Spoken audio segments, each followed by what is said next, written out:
All right. So let me just explain what this is, right? So this is obviously I would actually want to say that this should be a CVS, even though this is a Target bag. I'm looking at how the display is actually, set up, and this is pretty much consistent with a CVS or Walgreens, one of those. And for whatever reason, you have two black women, and I'm saying women on purpose for a very specific reason. You got two black women here deciding to go to the makeup section and to leave off with quite a bit of makeup. I'm not even sure what maker that is, or how expensive the stuff may be, but they decided to do this.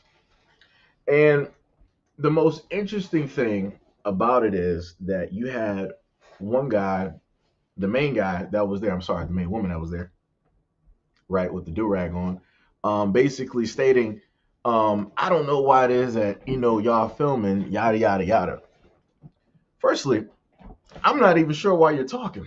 Secondly, you're already incriminating yourself due to the fact it's not like you're, hiding behind a mask and you're bold. You're directly out here stealing cosmetic products with your best friend. Makes no sense. You clearly got a car. You clearly can afford gas for that car. But for whatever reason at all, you seemingly cannot afford to buy the stuff that you want to steal. Like I said, I'm a little bit perplexed. I'm highly confused when it comes to a lot of the things that I just so happen to see. And as I've told you guys before, I've reported on a variety of things.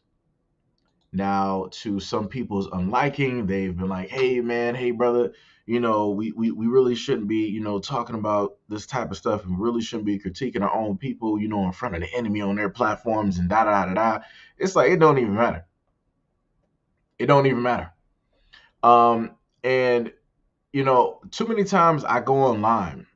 It don't matter if it's IG, Twitter, YouTube, whatever it is. Normally, if there's a comment section, I'm contemplating on if I'm going to try to, you know, switch the narrative, because it's been a consistent thing that has always been stated that, hey, black people still this, that, that normal, stereotype, right?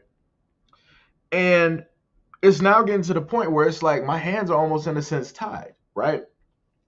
Here I am trying to do the best that I can do to try to have a narrative, to try to at least put out a proper narrative, and to try to uplift black people and try to give the critiques where they are needed, to try to give information, to try to help push something forward. And then I run into stuff like this. And if you happen to know, how people get down online, you're gonna have people that will take this and they just gonna run with it. They'll be like, oh, well, look at these black people sitting up there stealing and da da da all this. Then they're gonna bring up all the stats. And I was at the point where it's like, how can you sit up there and get mad? How can you get mad? If you consistently have black people doing this within their own communities, how can you, in a sense, get mad if people want to run with it and create a narrative? You literally have people out here contributing to the exact same statistics or the exact same stereotypes, whatever you want to call it. Whatever you want to call it, you have them contributing to this. Like I said, this is ridiculous. It is 1,000% ridiculous. It shouldn't even be happening. All the stuff that we got to worry about, all the stuff we already got against us, and you got this. You got this. Ridiculous. 1,000% ridiculous at the end of the day. I promise you, ain't nobody sit up there and take a shower. Ain't nobody take a bath. Whatever clothes that they rolled up out of, they rolled directly into that store. And you see how stupid she looks sitting up there running. The dude was already basically pulling directly out, waiting on her. It wasn't like the police were going to come. And then a whole other aspect of this is that now I have, like, after watching continuous videos of this type of thing taking place, um, I now have a certain type of sympathy for those who work directly, not in customer service, but those who work in retail. Because too many times you have a lot of stores out here who have theft prevention or loss prevention, and their main job is to, as it's entailed, to stop theft from taking place, right? So it's either by way of their presence or by some type of deterrent, right? And a lot of these stores, they just have, literally, I kid you not, and I'm not making this up. A lot of these stores that do have theft prevention in certain areas, you just have people literally coming in there. As soon as they make their cup of coffee or their tea, go to Starbucks, whatever it is, they'll walk into that store, shoplift, and then they'll walk right out. And they'll do the same thing Monday, Tuesday, Wednesday, Thursday, Friday, Saturday. They'll do it every single day of the week. And then those same people end up getting trespassed. And then they'll come right back to the same store that they got trespassed just to try to shoplift again. And this is why it's like, yo, I did a video a while ago where it was an Indian guy, and he had a gas station that was always getting, like, vandalized. They were getting robbed and all these other types of things. So he took it upon himself, and he hired a private security firm to basically protect, his property. His car was getting vandalized. People were coming into the gas station, sitting up there, just like taking stuff directly off the shelves, right? And you had some of the black people there. You had two black men that had an issue with the armed security being there. And one of the guys, it was an older gentleman, he was like, yo, the weapons that they got, that belongs on, the war field. That doesn't belong in, like, the neighborhoods, because for whatever reason, people want to be now concerned about the images of weapons on the streets when weapons have always been on the streets. So I'm a little bit confused on how it is that you want to take this of the utmost importance, and as this is a priority that needs to, we don't need to do this, versus the dudes out here on the streets that are continuously running through the streets, robbing, committing all types of crimes with weapons. One is used to defend property, the other one is used to take property. It's a clear-cut difference. And then you had another guy that didn't want to be on camera. He has something negative to say about it as well. And the main thing that I stated in that comment, for my commentary in that video, is that black people shouldn't be getting mad at this. I am 100% for businesses protecting their property. I don't care how they got to sit up there and do it, because let me tell you something. If I ever run a business and your family is running up in my store thinking that they're going to sit up there and rob me, they're not running back out. They're not running back out. I don't care how that sounds. I don't care if people have issues with it, whatever it is. It is exactly what it is. And the funniest thing is, they're not going to, let's say, like, a lot of these businesses, they're not really looking into, a lot of this privatized security, armed force, whatever it is. They're not looking at that yet. But the moment that they do enact it, I promise you, they're going to use this example here. They're going to use black faces in order to basically showcase, hey, this is the reason that we got to have a privatized armed security in order to protect, our stores, because we go through a lot of losses, we go through a lot of theft. It's a lot of money going out of the door that we're losing, and yada, yada, yada, right? And I promise you that you will have people in the black community that will give pushback, that will have a problem. And to those people who have a problem with this and who will give pushback, I will sit up there and say this: start managing your kids better. Start managing your families better. Because I promise you, this was filmed, and I promise you, this is somebody's family. This is somebody's friends. This is somebody's daughter, granddaughter. This is somebody's sister. This is somebody's niece. That's somebody's nephew, somebody's brother, somebody's stepbrother, right? Somebody's grandchild, grandson. I promise you, somebody knows exactly who those two individuals are. But will they turn them in? No. So then what's going to happen? Because this has been enabled, because this is deemed as okay, because nobody's going to turn them in, this is going to be a thing that's going to continue. Because they were successful, other people that might be amongst them are in their circle that never really thought about it, but know the fact that they got filmed and got away with it. Now they're going to think that they're invincible and they can do the exact same thing.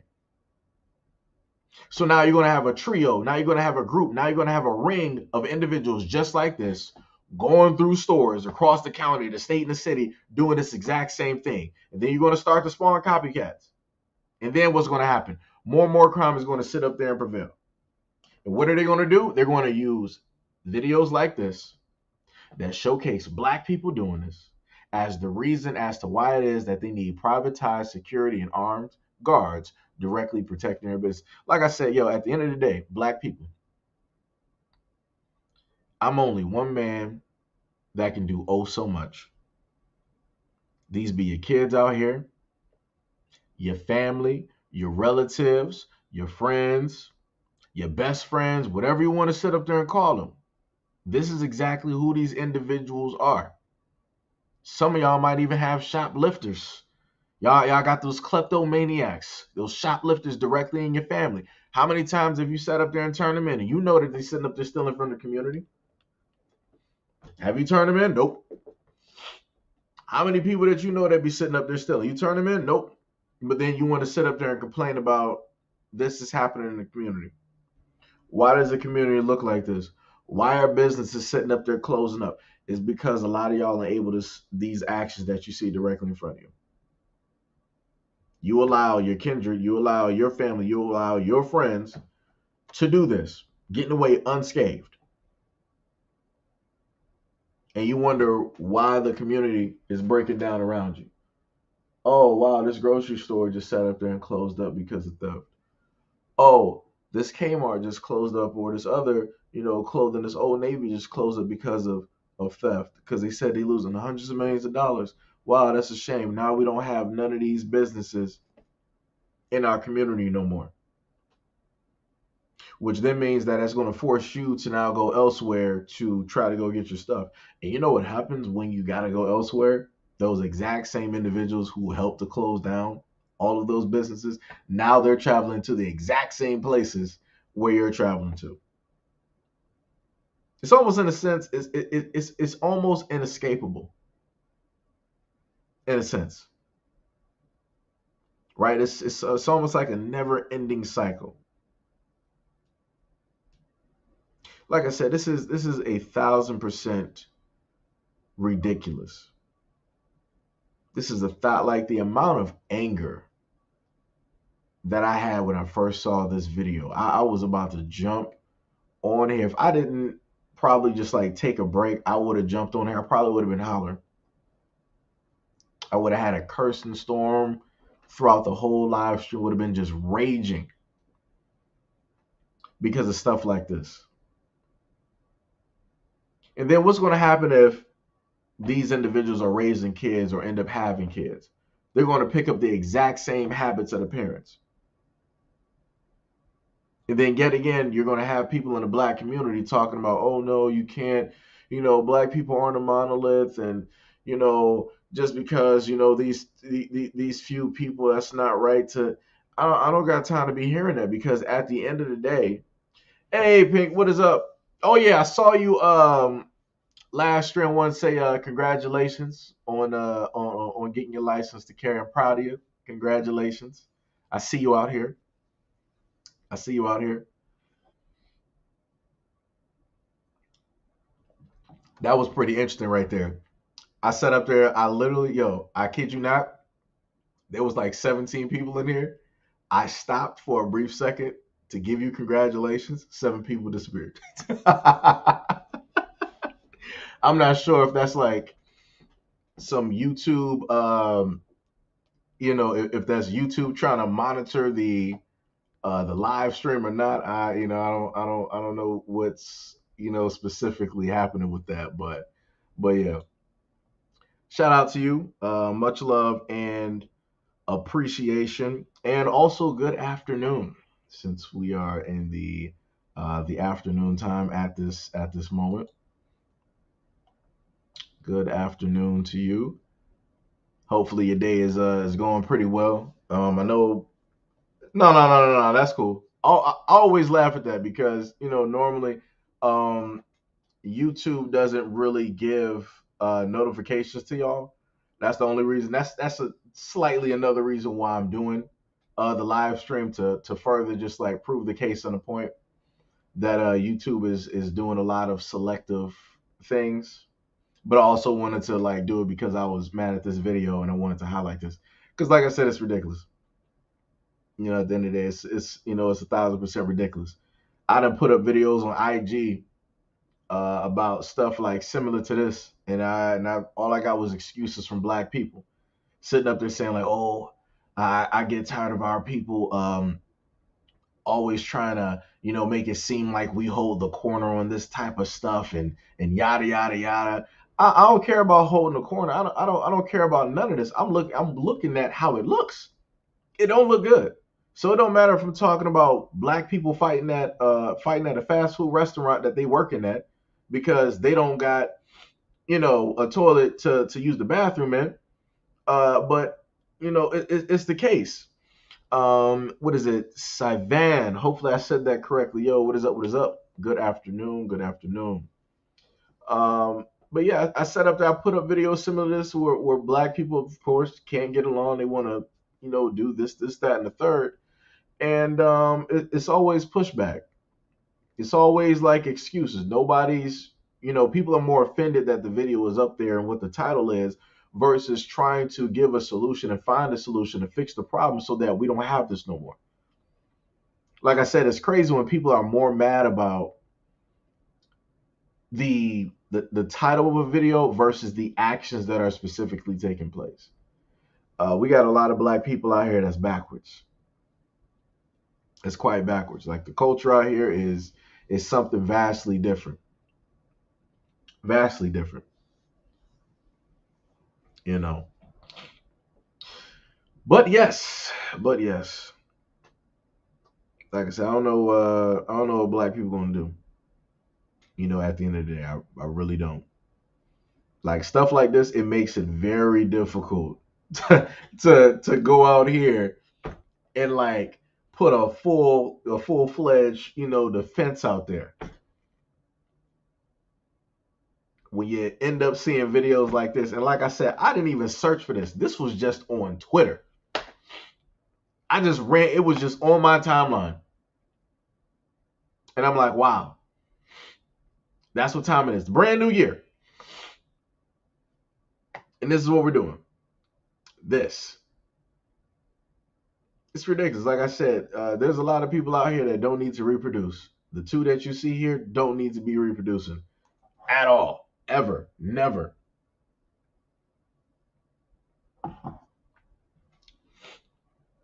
Like I said, I was thinking this over in my brain like so much. I think I might have said it in a few videos, and I had pushback about that. I sat up there and said like, "Yo, I'm getting to the point where I almost want prison time for people like stealing like this."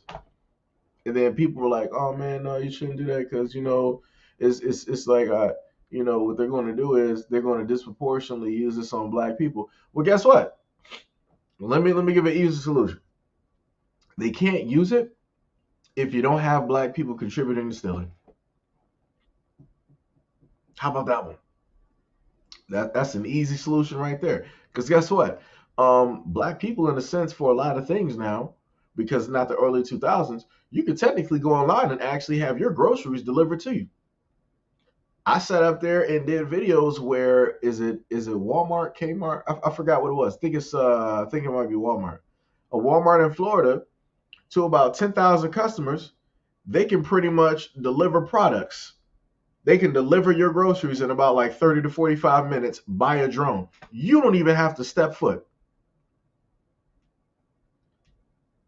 It's real simple. It's real simple. So like I said, there's a lot of solutions to a lot of things. If anybody black is worried about, let's say this type of thing does get prison time, right?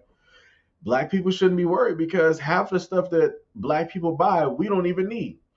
It's garbage. It's trash anyway. It's not any. 9 times out of 10, when we go to establishments and buy stuff, we're throwing money away anyway. Like these two literally went into this CVS and or this Walgreens, went to the cosmetic area, stole a whole bunch of makeup. All of that makeup ain't even good anyway. It got all types of chemicals. It causes people to sit up there and break out on their skin and all the other type of stuff. It's crazy. And then my other thing is for the community, are you gonna come get your boy? Because he's sitting up here really stealing makeup. He really out here doing this. And he don't got no shame. He don't got no shame. So how many people in that community are going to call out their boy for stealing those cosmetics? Like I said, that's crazy. That's 1,000% crazy. Yo, yo, they beyond lost at the end of the day. Beyond lost. Cannot even be saved. Like I said, for a lot of those that can't be saved, throw them away. Put them in prison. You got people that's in jails and prisons that have a way better chance of changing their life in their direction. You got more people in jail and prison. Because, like I said, you got too many people out here that just had too much freedom. This is what that looks like. Too much freedom. Being pampered. Not being told no. This is, in a sense, what that looks like. And how a lot of those people get carried away and they think that they can just do anything, that they're invincible and all this other type of. Like I said, this is crazy. Savannah said they need to restock because they're entrepreneurs and Boss B's online business. hey, it is what it is. It is what it is, and those be a lot of those people. Like, let me tell you something. These two right here are the example of those during the pandemic that were flaunting all of this money, all of this fake wealth on social media, trying to make it seem like they was living big, they was living large. Oh, I got 1.3 directly on me. I got this Bugatti, I got this Bentley. Look at this big house I got. Look at all the jewelry I got. And where they at now? In jail. Behind bars. Because they were committing fraud, doing schemes. Like I said, those PPP loans caught a lot of people. It ain't catch the big businesses because the government ain't really worried about them. They're going to get their money regardless from them. But everybody else that's everyday basic and poor, oh yeah, they got people. They got people. It was an easy way. It was like, yo, let's sit up there and put $1 billion out here. Let's see how many broke people we can catch. They caught a lot. They got nets for days. They still catching people because people thought that they were invincible. They thought that, oh, this ain't going to catch up to me. I'm going to be doing whatever I want to sit up here and do. I'm about to sit up there and be stunning on everybody I know. I'm about to come to the neighborhood. Got clean rims, clean car. Look at this Gucci and this Prada. Look at this Louis V I'm wearing. Want to do all of this stuff. Where you at? Jail. All of that stuff gone. Liquidated. Sold. Where your house at? Gone. The only house you got now is the big house. That's it. You in a box with Big Ace or Lula. Like I said, people different out here in prison. You got a variety of people now, so I gotta put it correctly. But it's like, yo, it's crazy. If you stealing cosmetics, I know you stealing food and everything else. Shaking my head. It's society's fault though. Everyone wants to be a millionaire. See, Ghost Walker. That's why I gotta pull back. I get what you're saying. But I have to strongly disagree. I'm not going to blame society on this. Where is society? Show me society physically forcing these two people to go directly into this establishment, into somebody else's business to go steal.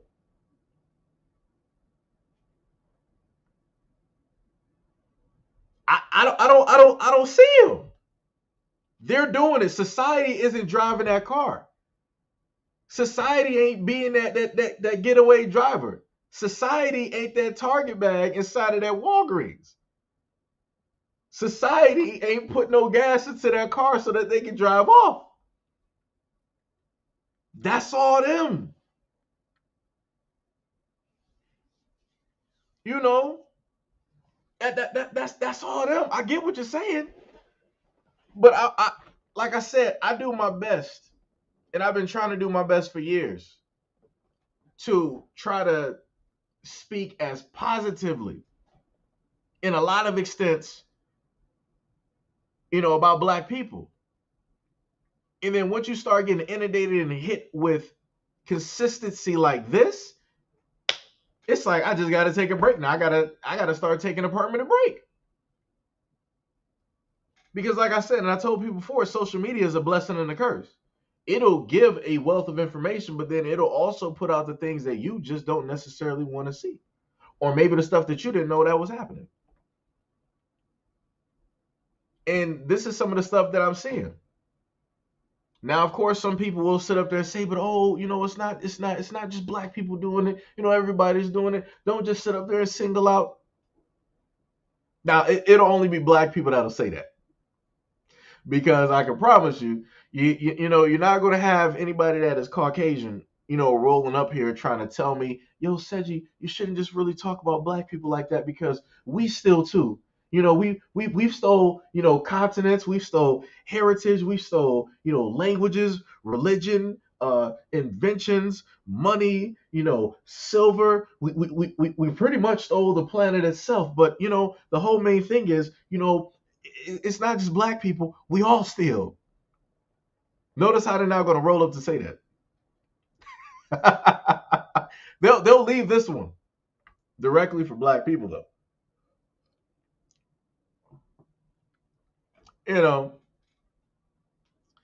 Miss Armstrong, what is up? What is up? What is up? What is up? I want to say Cherry because I'm looking at the name. My apologies if I butchered your name. I'm pretty well known for butchering names. I apologize. Hanzo said, Shorty rocking them new Jordans. I was waiting for somebody to spot that. Exactly. And how much do Jordans normally run for? About 2 something, right? Sometimes, depending on the rarity or whatever year it was released, it'll be upwards from that. I've seen some people pay 600 to 12 something for some Jordans. So she got some money. Matt, you know what? Let me pull back. I'm sorry. She might not have money because she probably didn't buy those Jordans. She probably got a boyfriend or somebody that bought those Jordans for her. But we're in a society now where women are independent and they're able to do things for their own, making their own money, just like she's doing. She's going out there to this establishment. She saw something that needed to be done. Maybe she's working in the resale market. She was like, hey, this stuff is on a discount for free. And I'm an entrepreneur running a business, probably on TikTok or on IG, or I probably got an Etsy. Let me see what I can sit up there and do with some of these cosmetics so I can start up a YouTube platform and start talking about beauty products so that I can get something going. So she'll go from thief to entrepreneur overnight. It's crazy. It's crazy.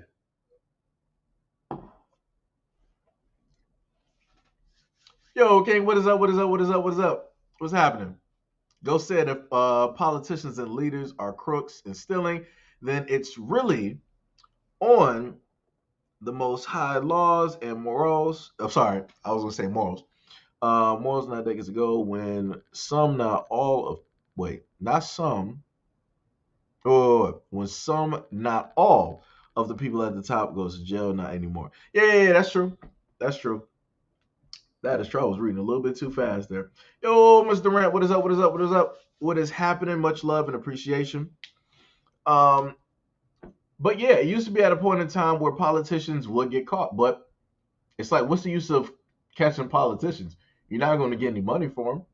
They're not going to be in prison for long. They got great lawyers. right? And their money is locked up in a whole bunch of other things that the government can't even touch.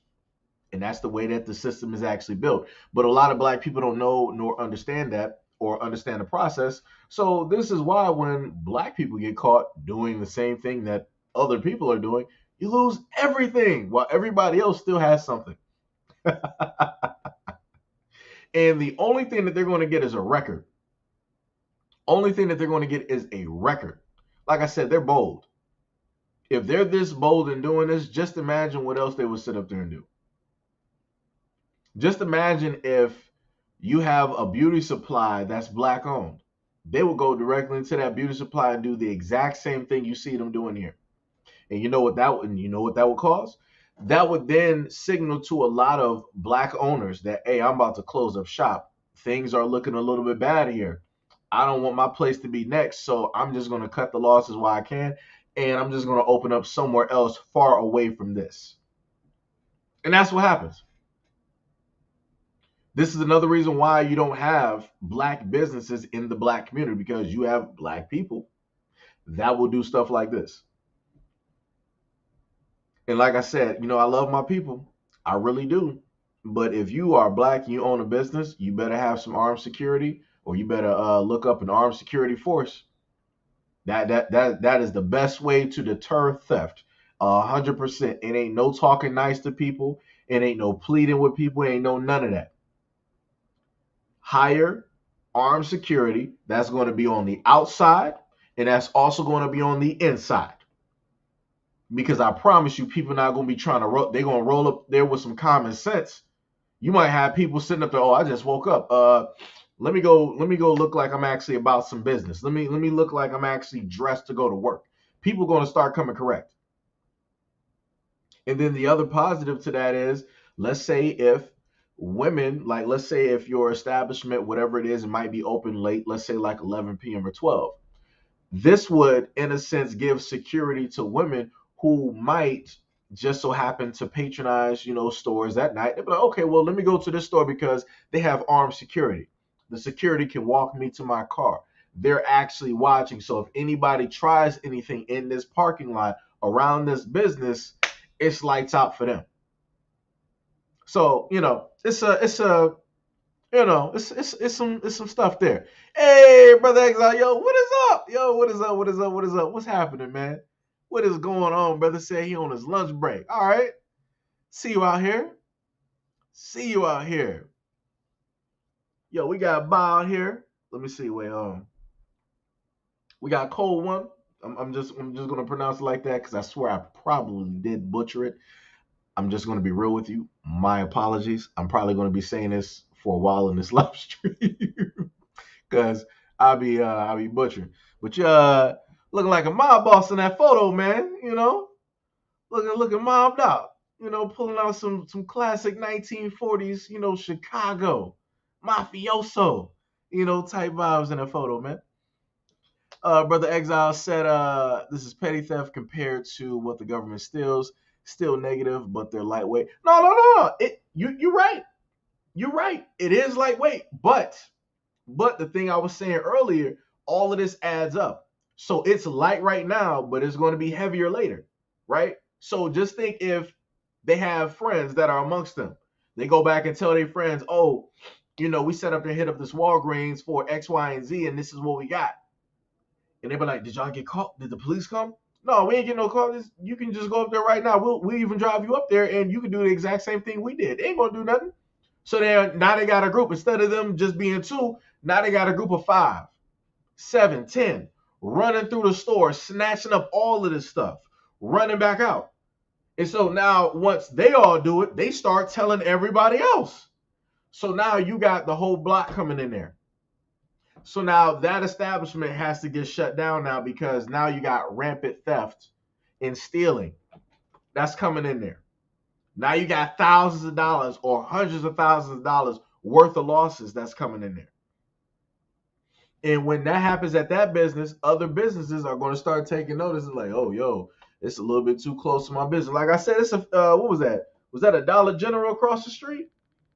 I think that might have been like, yeah, it was a Dollar General across the street. What's stopping them from going directly over there and having a group, swooping in over there and doing the exact same thing? Like I said, it's levels, man. Yo, Rona, what is up? What is up? What is up? What is up? What is up? Rona said price gauge is causing this. I mean, wait, you talking about the price gouging? I got you. I got you. Got you.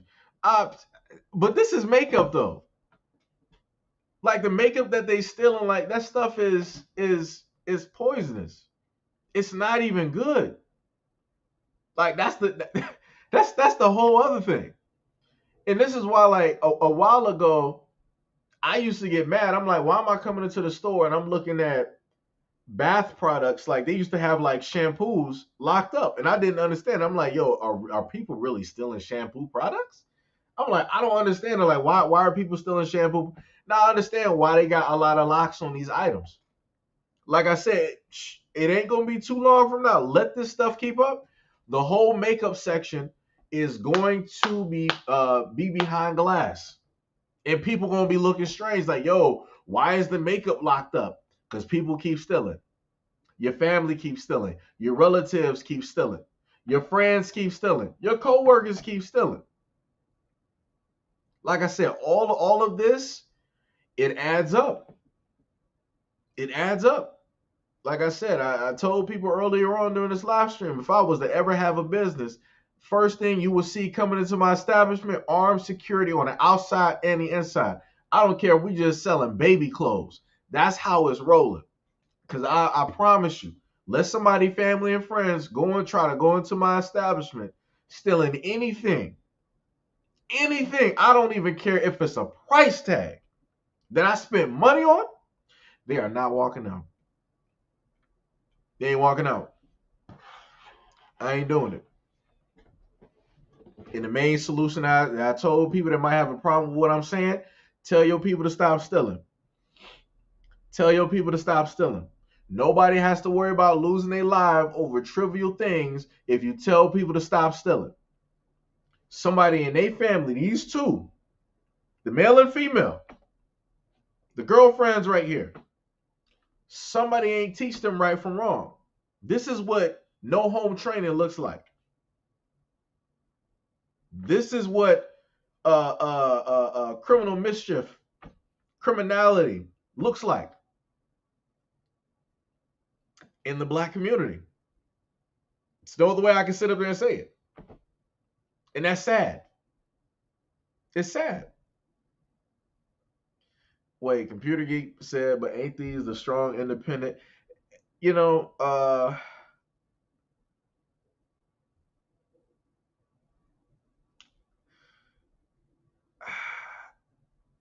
for this case, I don't know. I don't know. Earlier on in the video, I said that these were, in a sense, two black women, and I said it for a very specific reason. I said it for a very specific reason. Um, because the community, they're not going to call out their own people when they do this. They're going to say, "Oh, this is just an individual that did that." Nah, it's a certain type of individual that decided to do this. Like I said, that dude had the nerve to sit up there and say, "I don't know why y'all recording." Whoo! Yo, let me. The amount of icing in that man's voice. Let me tell you something. Craziness. Craziness. And you over here still in cosmetics. Never in my life, first of all, never in my life have I walked into a store thinking like, yeah, I'm about to steal today. I'm about to do this. And then never in my life have I ever made it to the point where I was like, yeah, I'm about to go into the store and I'm about to be as a man, I'm about to be stealing some cosmetics real quick. I need like some eyeliner. Uh, uh, uh, I need some what is that stuff called? I need some foundation. I need some concealer. I'm trying to think some of the other stuff that they be listing. anything that you can list that women basically use for makeup, never have I ever, as a dude, been like, yeah, I'm about to steal that today.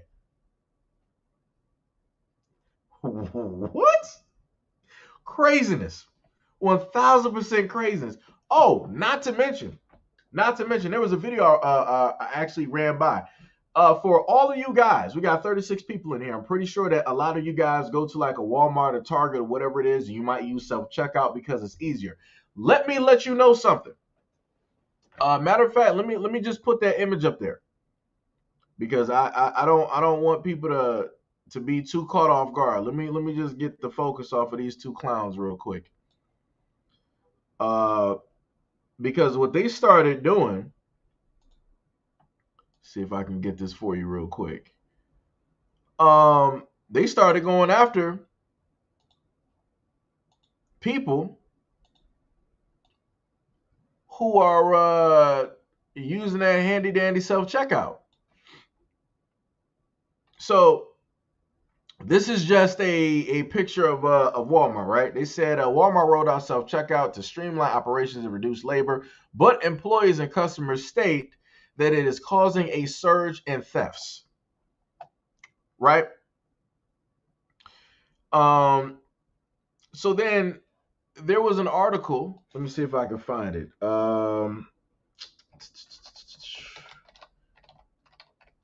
Going after.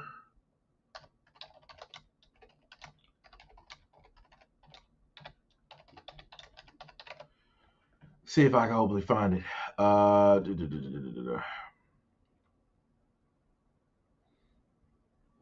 There was an IG that I looked at. I'm not even sure if I even still have it listed up there. I don't think I do.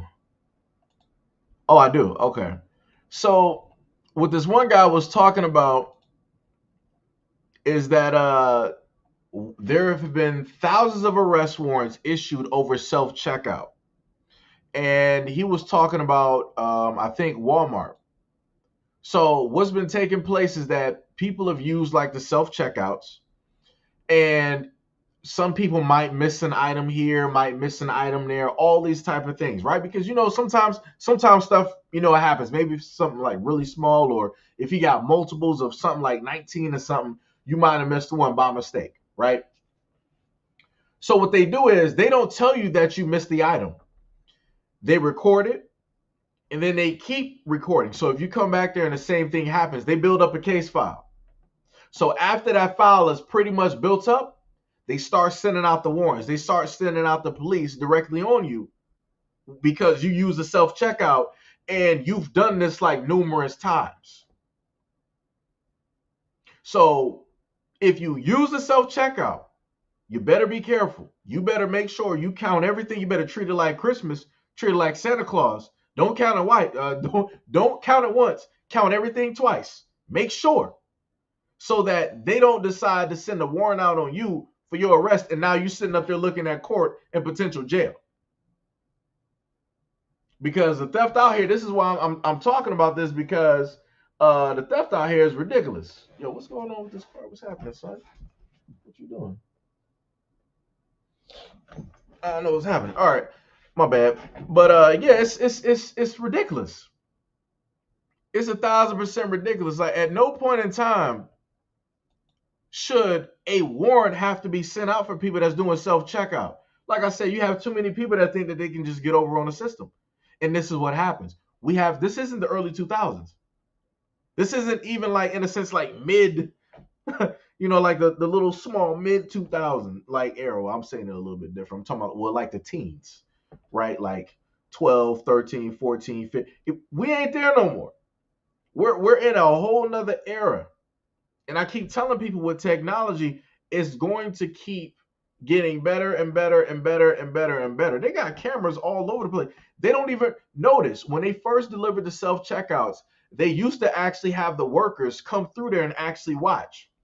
There used to be a multitude of workers there that would watch and that would be there on call. And then it went from that to being like 2.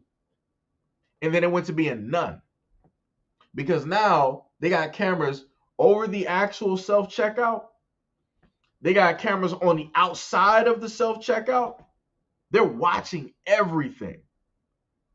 And it's like, I'm not sure how people thought that they could really make it. They're really going to be able to get over and that nobody's going to catch them. No, they catch you. Walmart is the first one. And if Walmart is doing it and they're successful at doing this, you're going to start seeing everybody else who got a self checkout. They're going to start doing the exact same thing. Because a lot of these people come back to the exact same store. That's how a lot of these criminals, a lot of these thieves work. They come back to the exact same place where they first started stealing to enact the exact same crime again. And then they're shocked when they finally get caught. Like, oh my God, how did you guys catch me? How do you even know it's me? I barely even come here. John, we have you on a list of coming to our store about 58 times over several months. And you say that you don't really come to our store. So like I said, I don't know what people are gonna do. People better be paying attention. Can't get my words right. People better be paying attention. Like I said, all of y'all, y'all 40 y'all out here. Y'all, if y'all use self checkout, you better be careful. Count everything twice so that they don't start a case file on you and you start getting that knock at the door. Sir, we need to speak with you. You don't even know what my name is. We know who you are, sir. Sir, we need you to come out here. We need to have a talk with you. We have these photos of you. I don't need your name, sir. We know exactly who you are, sir. Come with us. That's all it's going to be. And you're not going to be able to say nothing because it's going to be too much evidence stacked against you. I keep telling people, they make it so easy for a lot of people to, in a sense, set themselves up to incriminate themselves, and people just go for it. I don't care how long it takes. Like I said, I'm not in a rush like everybody else. I'm letting somebody else scan these objects. Every time I go into the market, somebody else scanning this. I'm not going to be responsible. If something is missing, it ain't my fault. You better get after your worker. You better train them better. It ain't my fault. Y'all the ones that set up there and lost like $5 on this chicken. They ain't gonna be me. Oh, she didn't scan this milk? That is not my fault. You better take it up with her. Don't come to me. Take it up with her and take it up with God. It don't got nothing to do with me. I am just a simple customer using the normal methods that have been here for centuries, for whatever amount of time, that we've been doing this. Like I said, it's crazy. Shirley Miles said Pathmark did it years ago. Wow. Oh, so you must live somewhere. Wait, is Pathmark, is that the United States or is that the UK? Because I know I know there's like different, like places. I think Pathmark, I want to say maybe that is the United States, possibly. I don't know. I don't know. Oh, y'all talking about We Buy Black? What's up? What's happening? Hold on. I gotta go back up. Yeah. See, brother Exile, know We Buy Black. Brother already know. Go sell all the way off in a parallel universe. Bars. That's 1,000% bars. Wow, so they try to make it look like an intentional pattern of stealing. Yeah, I mean, well, to certain instances, this is the thing. What was it? Was it Walmart? It was one of the stores. They said that they ended up having like $1 billion worth of thefts over, I think, like a year that they were able to account for. And I'm like, that's a lot of money. That let me see if I can actually find that. Let me see.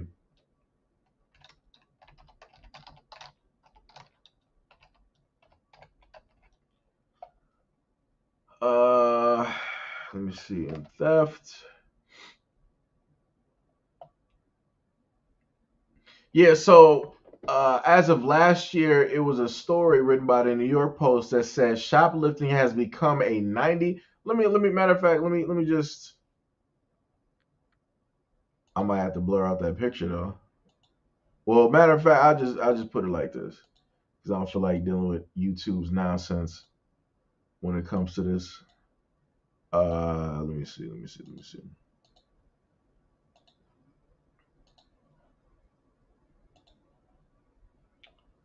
Let me see.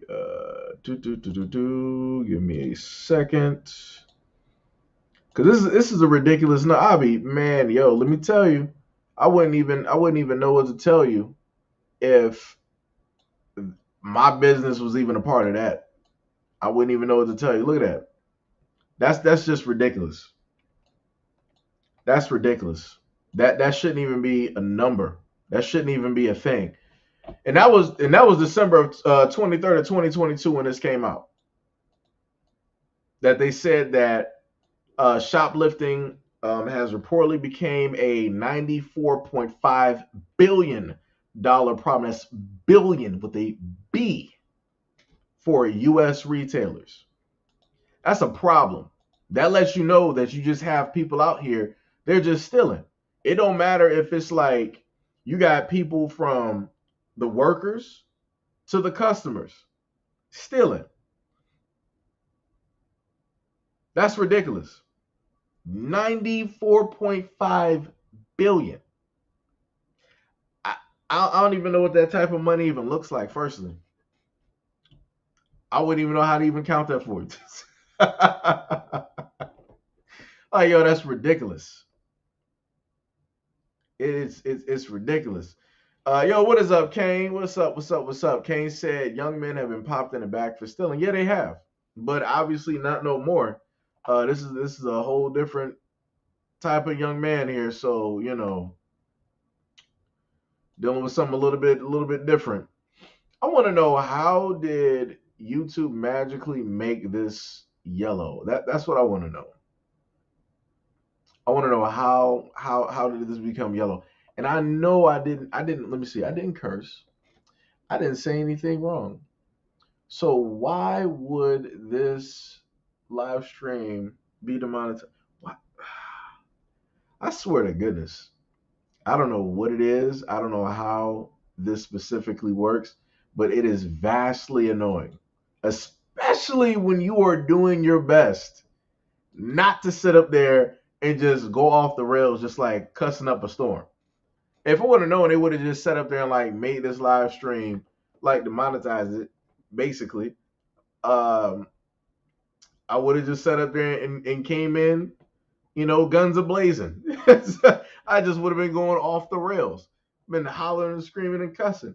This is ridiculous. This is ridiculous. And then we got the other story where we got criminals have stolen nearly 100 billion in COVID relief funds. How that's even possible, I have not a clue. 100 billion, 100 billion. That's ridiculous.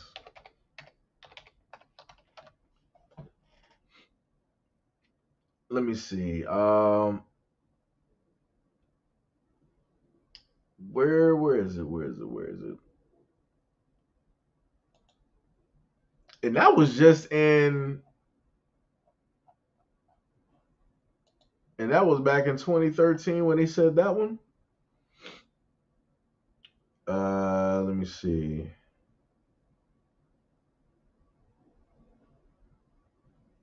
Yeah, it was 2014 that they had an article where it said, well, actually, then they brought it back up. So originally, the article was written in 2015 where it said Walmart loses 3 billion a year due to theft, and then somebody else brought it back up and put it up in 2022. That's ridiculous. 3 billion a year? That's mind-boggling. Like how is it possible that you're losing 3 billion a year? Like that right there, that sounds like an inside job. That really sounds like an inside job. Like that's ridiculous.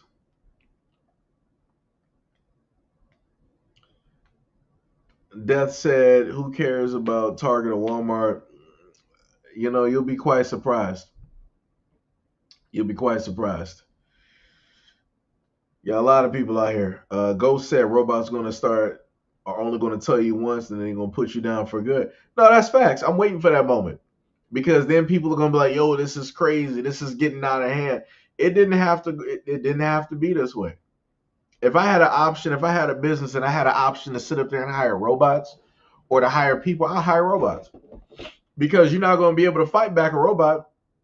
It ain't happening. They snatch you once, that arm is gone. It's broken, shattered in pieces. You're not going to be shoplifting with that arm. You're going to be in a sling. Like I said, I technically I like robots because you don't got to worry about nobody losing their life over defending the store. Because let them try to come in there and try to fight back. Oh, that robot got him. That robot bulletproof. What you doing? That's like Superman running after you, and you still firing bullets. Woo! Yeah, I hope you can run. I hope you can run. Okay, Miss Miles said the United States. Okay, I got you. Okay. Hayward said too many cameras out there now, so stop it. I mean, people should have been stopped it a long time ago, but they did it long enough where it became a habit. And you know, a lot of bad habits are hard to break. But they'll find out how hard they can get broken in jail, though. Let me tell you. Let me tell you. Especially little Demetrius over here on the left hand side of the corner. He's going to be somebody's wife in prison. I can tell you that. It's like, yo, Demetrius, what you in here for? You know, I stole some Avon products. Oh, you stole Avon, huh? Oh, you got a boyfriend? That's what's gonna happen. Let me tell you. That's how that's gonna be. I mean, maybe he want to be there. I don't know. You know, people will find their own route to success. You know, in life by taking different avenues. I don't know. I'm not judging. 2023 said you ain't judging. You know. Hey, all right, brother Exile, man. Have a good rest of the time at work, man. Be safe out there, brother. Ghost said a lot of businesses leave because of theft, in and out. Shaking my head, need to stop playing and give us reparations. It's a double-edged sword. See, this is the thing though, which is funny about reparations. You got so many people that's against black people getting reparations, but they can't realistically give you, in a sense, a tangible reason why they're realistically against it. They'll sit up there and say like, "Oh well, I didn't own this, I didn't own that. You weren't a slave. Why should you just get free money off? What about my Icelandic brethren and my Irish brethren and my Scottish brethren? We were all slaves, so I should be getting some type of money too." Well, talk to your people who put your people into slavery and see if you can get a couple of bucks off of them. This right here don't got nothing to do with you. This is American history. Like I said, it's funny how people want to acknowledge but not really acknowledge stuff. So when it comes to reparations, Native Americans got it, Asian Americans got it, Jewish people are getting reparations from the United States, even though we didn't have nothing to do with the Holocaust. So somebody needs to explain that to me and explain to me why is it that white people ain't saying nothing. How about that one? How about that one? You're against the United States giving reparations to black people, but you're okay with the United States giving Africans money for their part in the slave trade, the exact same slave trade that the United States was a part of that helped build this country. But y'all want to turn around and act like slavery didn't exist and it didn't happen. What? Just say that just say that it's something within you that you don't want to see black people happy. You don't want to see black people with a little shot of being able to excel or have a little bit more than you. Just say that. Because if we're to look up the FBI stats and we want to look up the real people that be stealing money laundering, I'm talking about hundreds of millions and billions of dollars, it ain't black people that's going to be on that scoreboard. It's going to be all white everything. All white. That's what it's going to be. It's going to be a lot of Bernie Madoffs and Mrs. Madoffs up there. Like that. What's that white woman name that had that computer scheme, that scam, that computer business? Nixon. Somebody might know what I'm talking about. And I think that was like billions. I think she was another one that was up there.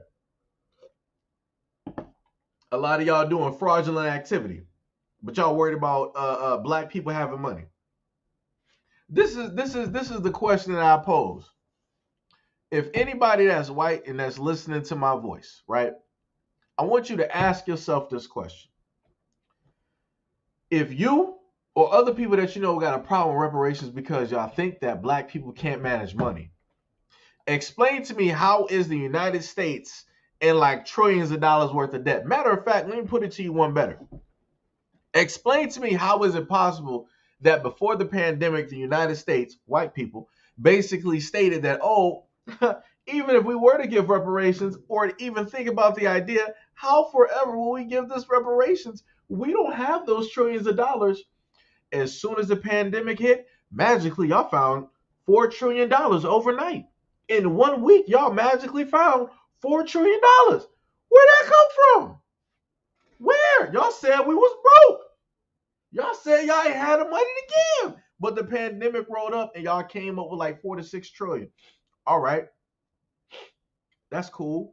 I don't know what books y'all had to cook in order to get that money, because I know that y'all didn't get a loan from China. So let's go a little bit further back, shall we? How is it possible, if you talk about, or if you're worried about black people not being able to manage money, how is it possible that before 9/11 y'all lost track of $2 trillion? Let me repeat that again. Before 9/11 happened, y'all lost track of $2 trillion. But y'all got the nerve to be worried about how it is that black people would spend a little bit of change if we were to sit up there and get it. But y'all can't manage to still find, to this day, 20 some odd years later, y'all still don't know where that $2 trillion at. Explain that to me. So it's like, my mentality is, before you judge black people on how it is that we spend money, take care of money, you better start fixing everything first. Y'all the reason that this country in debt. Money mismanagement. Y'all got all of this covert black ops operations. Y'all be putting hundreds of nines of billions of dollars directly into, trillions of dollars directly into. Y'all be cooking the books and putting money directly off of the books, writing it off, not keeping track of it. Y'all be doing so much stuff. Y'all got planes in the air that's worth hundreds of millions of dollars, missiles that's worth hundreds of thousands of dollars, ridiculous stuff. You would have thought that we were in like the Independence Day movie. You would actually think that we were really going to war with somebody. We ain't. We ain't. We got stealth bombers, all types of bombers, VTOLs, all this other type of Navy ship. We got experimental weapons that people still ain't never seen yet.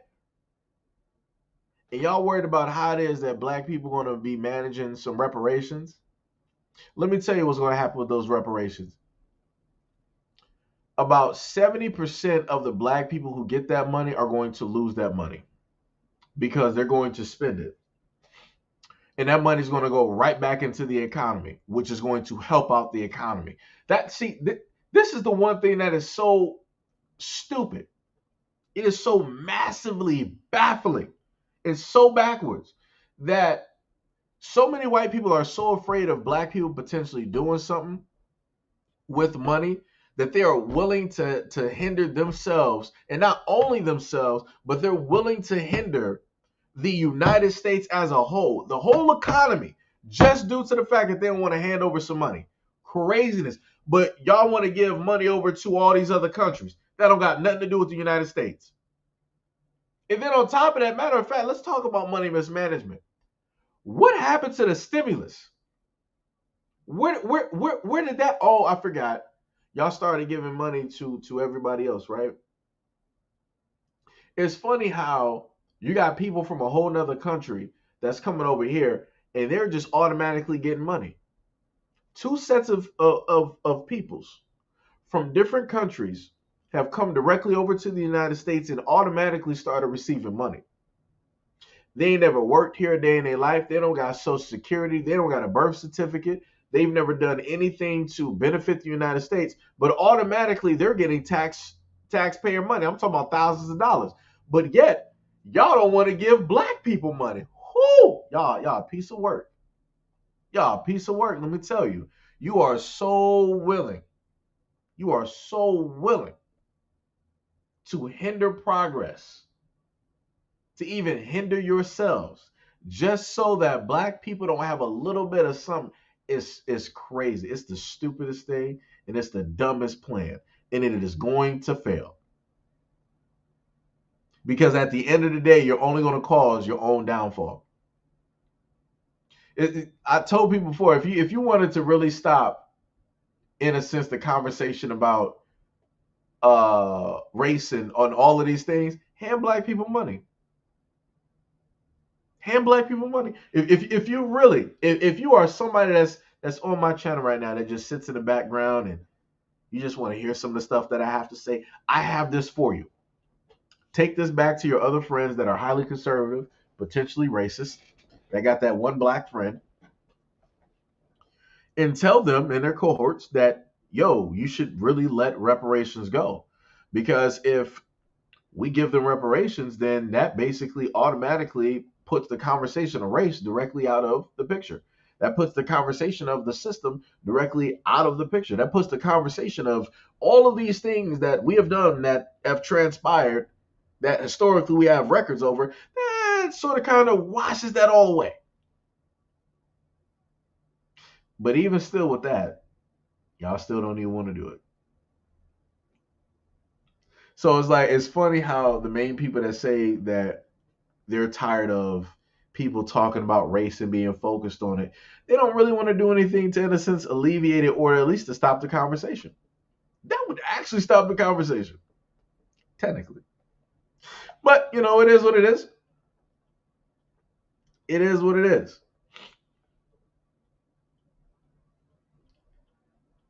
You know, let me see.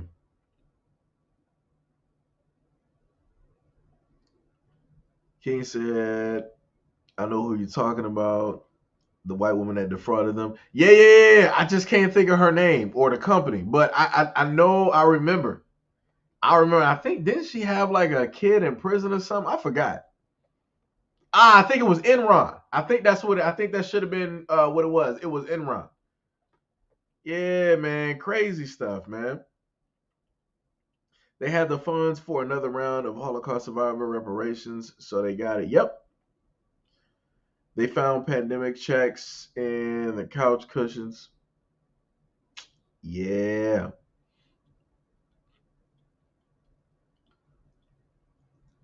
King said, I legit didn't get my inflation stimulus. I forgot about it.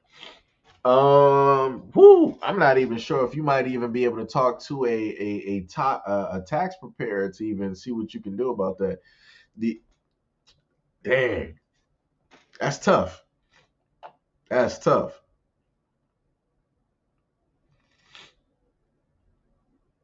Let me see. Cordell Lewis. What is up? What is up? American slave owners received reparations for. Oh yeah. Hold on. Let me add on to it. So Cordell said, American slave owners received reparations for the end slavery, and England just finished paying British slave owners reparations in 2015. Let me also add on to that. Slave owners, in a sense, received a form of reparations by slaves who were either injured by way of them or by them working, or slaves who died. So they were still getting money. They were still getting money. But yet, they want to worry about how black people are going to spend money. And then not even just that, like I said, to a lot of the individuals out there who are from the islands, the Caribbeans, or the Caribbeans, however people want to sit up and say it, to over in Africa, like I said, I love a lot of y'all. I don't got no problems with y'all. I just got a problem with the small minority that tends to be the loudest. I got a problem with them. And some of them are in the United States. And some of them are the exact same ones that want to speak on reparations and want to say that black Americans shouldn't be getting reparations. Those are the last people to ever be speaking on what it is that black people should be doing or getting, because the only reason that they are even here is due to the effect of black Americans. If black Americans did not exist here, did not toil the soil, the blood, the sweat, the tears, the bodies, all of that, if we never did any of this, they wouldn't be here. They wouldn't even be here to talk.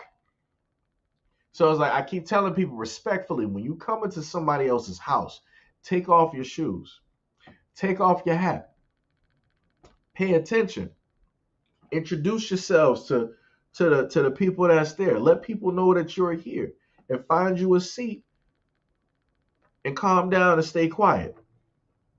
Because this is not for you to even speak on. You shouldn't even be uttering a word. You shouldn't even have a critical thought. You shouldn't even have a subconscious thought on this topic at all. That's like me going over to your country, wherever you're from, and sitting up there trying to talk about your government, talk about your people, and all. I would be out of pocket. And your people would sit up there and come to the door to see me, and rightfully so. But like I said before, the same respect that black Americans give to other people, black Americans don't tend to get that back. So this is now why you have a lot of black Americans that are giving a lot of pushback to a lot of people out here, because the minority, the loudest minority, the representatives of either those tribes, those people, whatever it is, that want to mouthy and want to sit up there and talk and want to be with the whoever is against reparations. This is why there's a lot of pushback. This is why there's a lot of back and forth on Twitter, IG, YouTube, whatever it is, because you got too many people who look black but ain't black American that want to speak on a topic that they realistically shouldn't be speaking on, because realistically the topics that you should be speaking on from the spot that you're in is how to help and save your people over there from wherever you're at. Because clearly you came over here for a reason. Clearly you didn't want to deal with the government over there. You didn't want to be a part of that government over there. You left your family over there, your friends over there. And you came and planted yourself here, or your family planted you and a family here, brand new identities, whatever it is. You got rid of how it is that you would have vocally sounded, and now you sound pretty much American, or better yet, black American. Now you're wearing our clothes, you're listening to our music, using the slang. I'm just saying. Just saying, if you're going to do all that, which we don't really have a problem with, it's cool. That's cool. Welcome. But you need to be respectful of the house of that you're in. Like I said, if I go over to Africa or whatever, other black country, I'm going to be as respectful as possible to the people. I'm going to try to understand the dialect. I'm going to try to understand the culture so that I don't offend somebody inadvertently. I'm going to make sure to wipe off my shoes or take off my shoes, however it basically works. And it's almost going to be like you're not even going to know that I'm there. Because that's how it should be. Being respectful. But it's crazy out here. Let me see. Hey, yo, CA, much love and appreciation. I'm glad you got the hoodie, brother. Much love and appreciation. Much love and appreciation. I'm glad you like the hoodie. I'm glad you like the hoodie. That's dope. That's dope.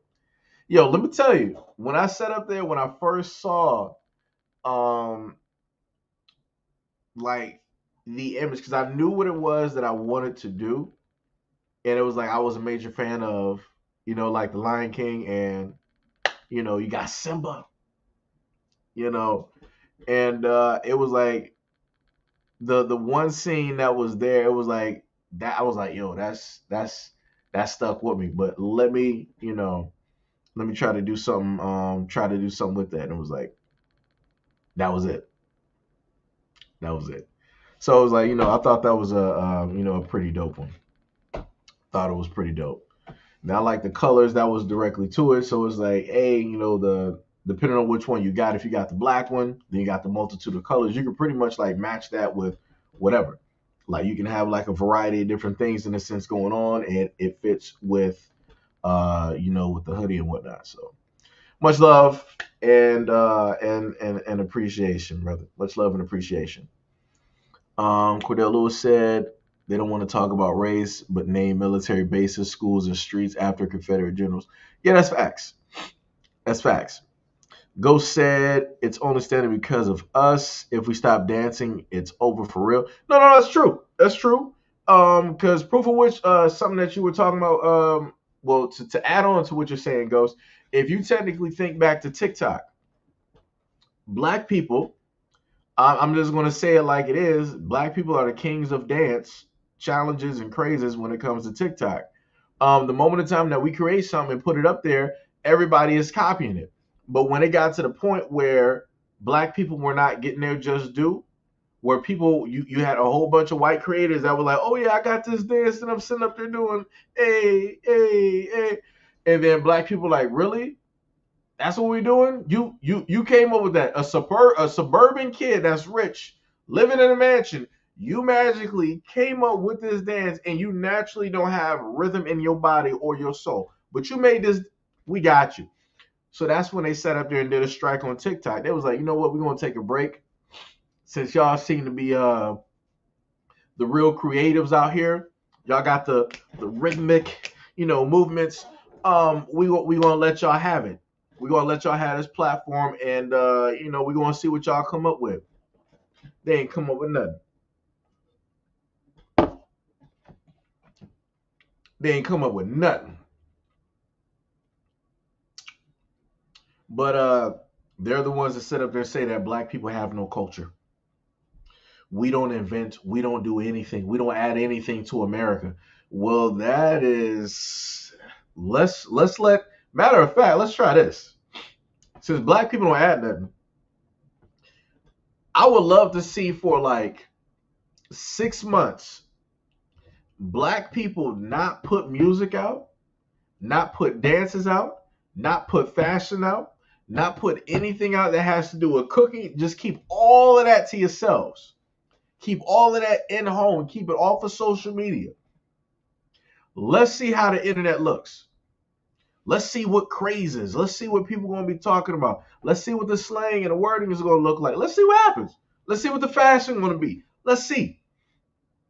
Let's see what that looks like. Like I said, people saw what happened with the boycott.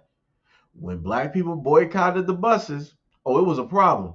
Though those racist white bus drivers, they was like, yeah, you guys got to sit to the back. You're not going to be sitting up there in the front near me. Oh, no, you're not. You better get back to the back, Rosa. And they were like, oh, what had happened was, I thought for whatever it was, I thought I was at home. I thought it was like, my dog, trying to sit in the front seat of the car. We don't allow that, but, I had a time lapse and, I realized, that you blacks, you guys are actually, human beings and stuff like that. It's cool if, you sit up front, not too close to me, but it's cool if if you want to sit up front, uh, I really didn't mean anything by my words. I'm not apologizing, but I'm saying, I I didn't mean anything by my words because again, I had a mental lapse. Probably off of medication. I thought it was my dog trying to get in the front seat. We don't really allow that, in the house. We might sleep with the dog, but we don't allow the dog, in the front seat. So let's let bygones be bygones, and you start putting your change back in there, and I'll start driving. Skirt, skirt. We saw what happened when we boycotted the buses, and it didn't look too good. A lot of people were out of jobs. So just imagine if black people were actually to boycott a lot of these businesses. Like if at all at once we really stopped going to Target. What would happen? Ooh, that'd be crazy. Black people stop buying Mercedes Benzes. You would see some stocks go down. Black people stop buying Apple watches and phones and computers. Ooh, stocks would start to drop. if black people started getting off of social media platforms, ooh, stocks would start to drop. People start losing their minds. Well, oh my God, it's a black exodus. What's going on? Like what's happening? Why is everybody leaving? Right? So now it's everybody leaving instead of just the blacks leaving. Ain't that something? And the funniest thing is the moment in time that if black people were to start boycotting stuff and we started moving to another place, you know what people would start doing? They would start moving to that place where black people are at. Like it's a funny trend that I've noticed on social media that whenever black women happen to find a product that they like, for whatever reason, white women will show up out of the blue and they'll start buying up those products. And I'm like, where? Hold up. Hold up. Wait a minute. Wait a minute. Whoa, whoa. So you mean to tell me that out of the universe of white products and white companies where they make white products specifically for you, Becky, Karen, Stephanie, you mean to tell me that the only products that you're realistically interested in is the ones that black women are talking about? So you want to clamor and go directly for those? You want to buy them up in bulk? Are you serious? What is wrong with you? Half of the time, these products ain't even meant for your hair. Just to be real, because everybody has different hair textures. Like I said, all hair products are not made equally. Just to let people know, just in case, people might be a little bit confused on everything out here. Hair products are not made equally. Like I said, ask some black people, have they ever tried VO5? I've tried that before, and my hair was stripped of everything. I'm surprised my hair didn't turn into dust because it was a desert. There was no type of anything there. That stuff is meant to strip hair because your hair is different. Your hair reacts differently, right? So when our hair gets oily, it's there for protection. This is our hair is pretty much, fine. It's built for that. Your hair, when it gets oily, it starts getting matted. It starts looking real crazy. So this is why you use products like VO5, and maybe you might use Coast. You might even wash your hair with Dial. You'll do things to strip your hair so that you can have that beautiful flow and put your fingers through your hair and the wind is just blowing through the braids. You're looking like Fabio in the background, just wafting your hair. So you can sit up there and do stuff like that. Like I said, all hair products ain't made equally. And I'm trying to understand, what is that fixation?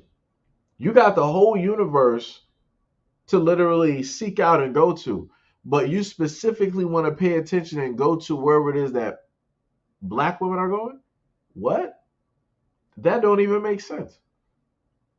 You're supposed to be the beauty standard. Why are you following black women? Black women aren't the beauty standard when it comes to how it is that you gauge things out here. So why is it that you would be monitoring and listening to and looking at whatever it is that black women are doing? That's crazy. Unless all the things that people have been taught are a lie. Unless black women are a beauty standard. And the things that they use are of a standard that is better than yours. Because you don't see black women trying to go after white women. Oh, they're using like this brand new strawberry, kiwi, and mango VO5. Let me sit up there and go buy all of that up. No. No. No, they're not. They're not doing that. They're not doing that. And even if you do have black women following some of that stuff, they're not going to be like, yeah, I'm about to spend like $1,000 and buy the stuff up in bulk for no reason. Just saying. Just saying. Cordell Lewis said, black people are the most hated people on the planet and the most copied. They love black culture and steal our scientific contributions, and then they take our lives. This is 100% facts. Facts. C. Thrower said, black on the colors is unbeatable. That is true. That is very true. That is true. I thought the purple, see the it's like certain colors look kind of dope with certain things, and I think I did. I'm gonna probably go back and I'm gonna get the one that's in purple because like certain colors like you don't really get a chance to like see them, so it's like it makes them like that much, more, like type of deal.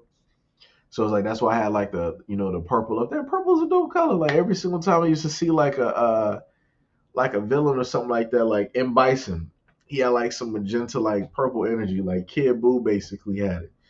Who was that?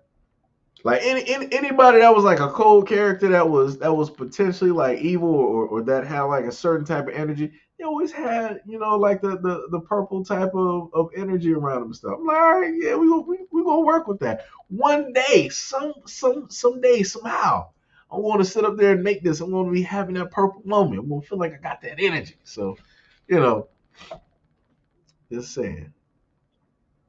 Could have said, but why are we the most hated people on the planet? All we do is improve and help other racial groups on the planet. I mean that'll be a reason why, because of how we naturally are. It was somebody that was on TikTok or IG basically stated this, right?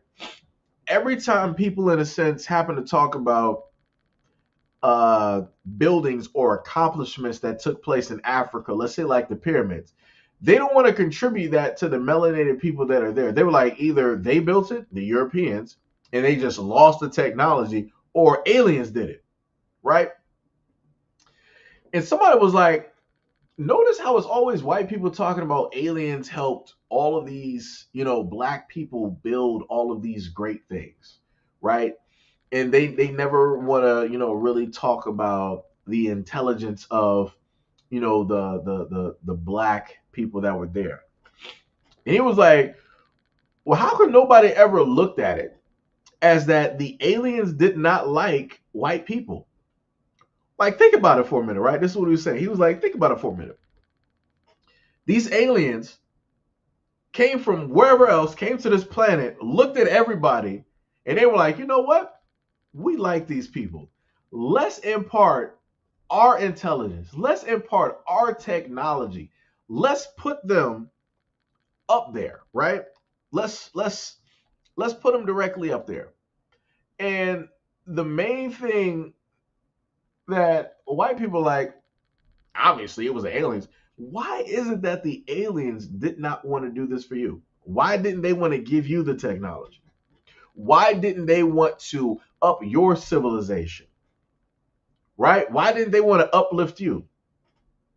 Why didn't they want to give you this godlike technology so that you can rule and yada yada yada? This is because they more than likely saw something in you that they didn't like. And when I heard that, it made me laugh, and I was like, he has a very, very great point. Very great point. Why would out of if the Europeans are in a sense the start of civilization, Adam and Eve, as they like to, put it in their books. If this is the case,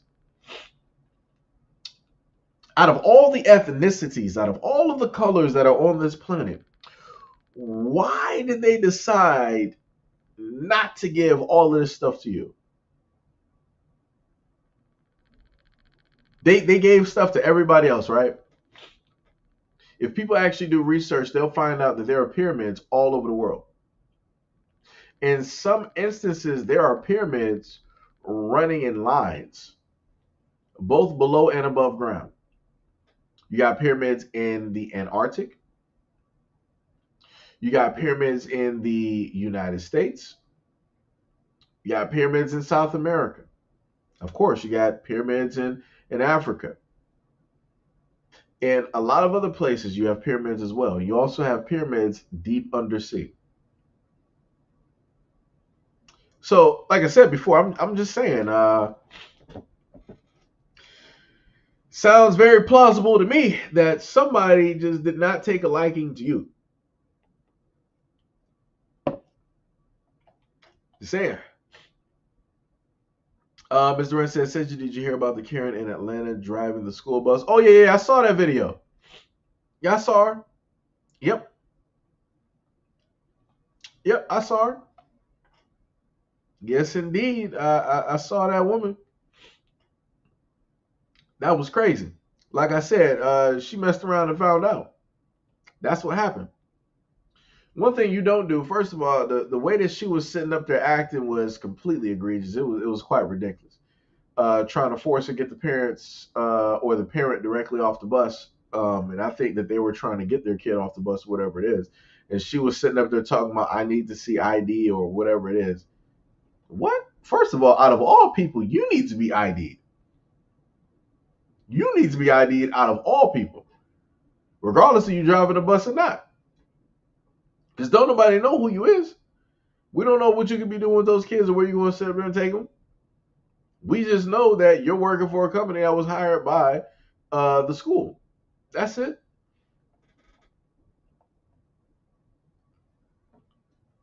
Let me see. That and Suave will tear the head and body. Oh yeah, Suave. Yeah. Suave ain't smooth at all. Let me tell you. It might smell all right. It ain't smooth though. Pink said if black people were to disappear right now, the entire planet would crumble in a matter of hours. Yeah. Yep. Like I said, like yo, if there was a point in time, like let's say like a whole civilization, an alien civilization was to come here and they were like, yo, we are here to take the melanated people. I'm out. And I want to see how this planet is going to look in like 50 years, 50 to 100 years. Because like I said, you only people you're gonna be warring with is yourself, right? If they take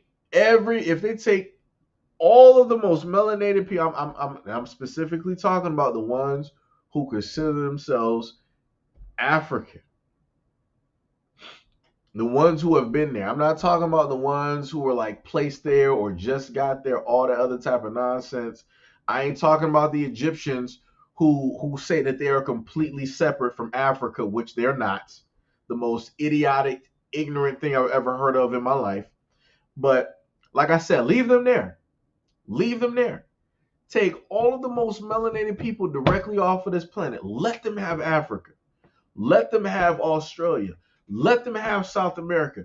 I want to see how this planet is going to sit up there and look without all of those people. I'm talking about I don't want no DNA strands even possibly left of melanation here.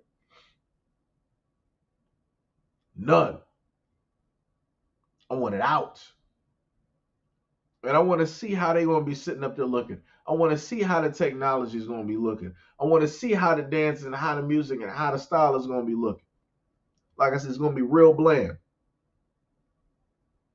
It's going to be looking real bland.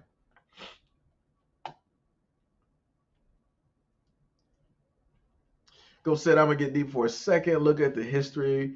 1400 produced the worst hardcore backstab of all time, meaning there is a serious more native, black, white African tribe, white Euro, black Euro problem. Yeah.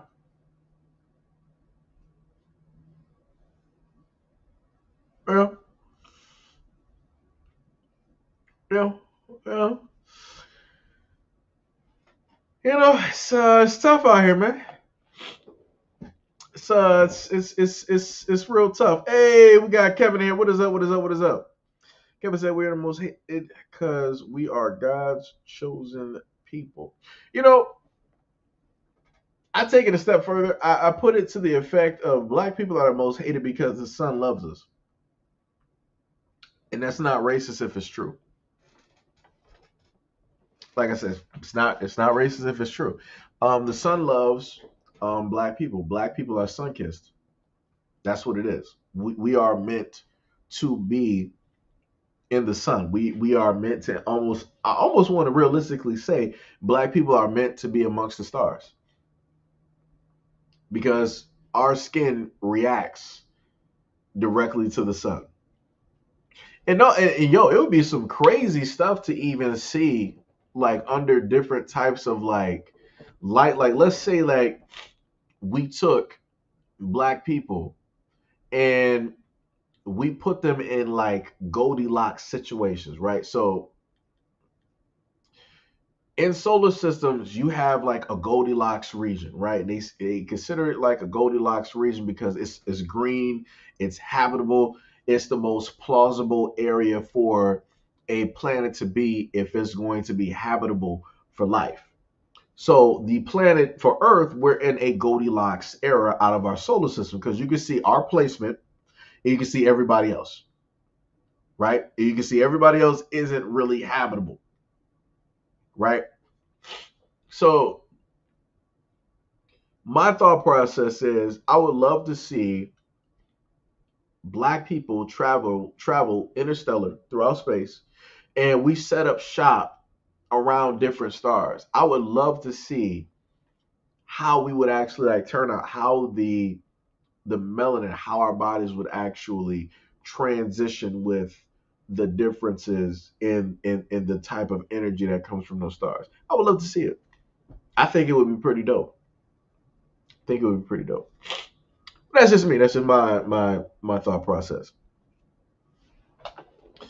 Um, let me see. Crow said, "Yo, Crow, what is up? What is up? What's up?" Crow said, "We're the minority on the planet.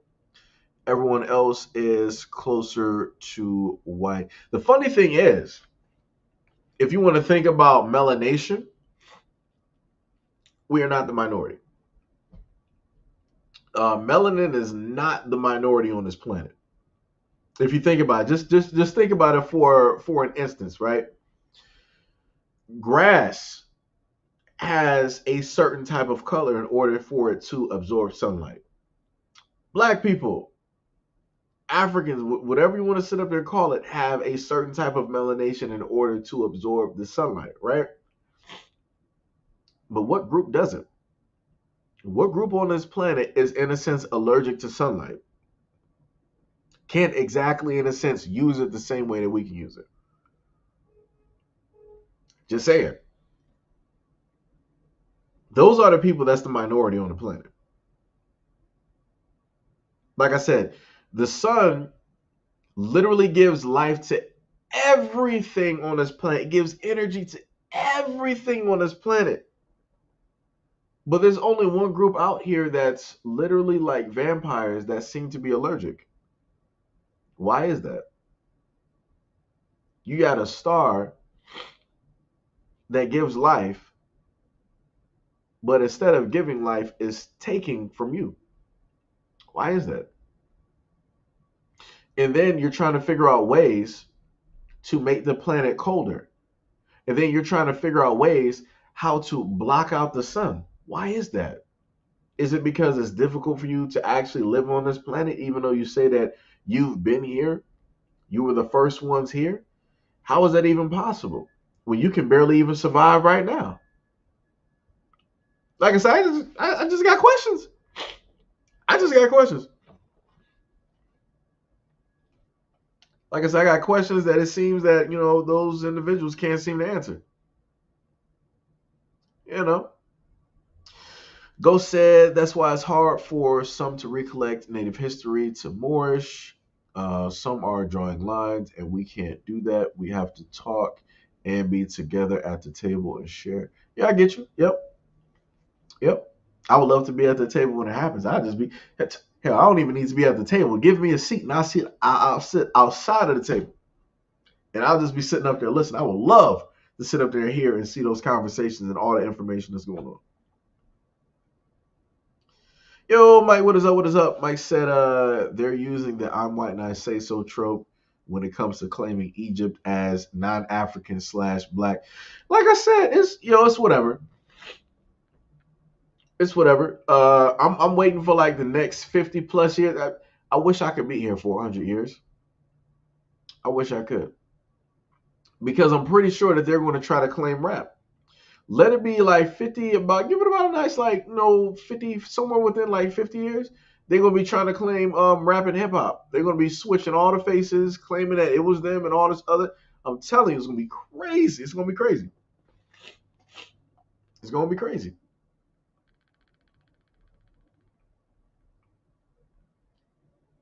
Let me see. Cordell said racism is even programmed into the algorithm they built to discriminate against black people from buying homes. They say pick yourself up by your bootstraps, then they steal the boots and the straps. Yeah, yep. Ghost said not to mention straight African history is rough. Yeah, it is. Hey, yo, we got Mo in here, but yo, let me tell you, this man talking about some beam me up Scotty. Man, this man been in space for a minute. I ain't seen this man in years. Mo said, "Beam me up." I heard Nibiru was beautiful this time of year. Yo, let me tell you. Yo, you know the funny part about that is there was a something that I watched a while ago. I gotta fix my camera. It gets annoying when it starts looking like this. Let me see. Where's the camera at? Video device deactivate. Activate. All right. There was a something like I watched before where it talked about Nibiru, right? They were like, it's the 12th planet. And the most interesting thing is like to list it as a planet would not even really make sense. Because some people basically stated, a while ago, the reason why we got the asteroid belt is because one of two reasons, right? It was a collision that basically happened, a while ago, like the planet was getting a little bit too close, maybe to Jupiter, and the gravity basically was splitting it apart or whatever, right? Or a collision in between something else, or the third option, right? Quote unquote Nibiru was coming through as it normally does every 3,000 plus years. And it basically came too close to it, smashed it. They said the main reason why Uranus has the odd orbit that it does, I mean, not, I'm sorry, not orbit, but the odd tilt that it does is because of Nibiru. It basically came through the magnetic pull was so great that it tilted, that planet. Um, but the thing I used to always think about, this was before they had a lot of these, documentaries talking about stuff. I always thought about the solar system as it is, right? And this is when I first had a science book and I looked at all of the orbits. You got Pluto has the oddest orbit out of all of the planets. It has the furthest orbit, and then every now and again, its orbit will actually cross into the orbit of it should be Uranus. I think Uranus. It should be because I think Uranus is the furthest. Neptune, Saturn. Okay, yeah. So it should be Uranus. So it'll cross in between that every now and again. And I'm like, all right, well, it's in orbit due to the fact that you got the effects of the larger planets, and you also got the magnetic, field of the sun, keeping, everything there. So, that's how that's going. But I thought about it. I'm like, if we got if I remember correctly, the Kuiper belt, which is the area beyond outside of our solar system, that's beyond Pluto, right? So once you start getting further beyond Pluto, things get even more odder, where you got other planetoids or satellites that are larger than Pluto. So this is another reason why Pluto got downgraded, right? But then it's like if you got all of these things in an orbit and you're so far away from the sun, how are you even keeping in sync with anything? You should, in a sense, just be getting pulled by anything or just getting shot off, into a whole nother solar system, right? Becoming a rogue planet or whatever. And then I was like, there has to be another star directly beyond our solar system, like pretty close, but it's still far, somewhere that we can't even see it.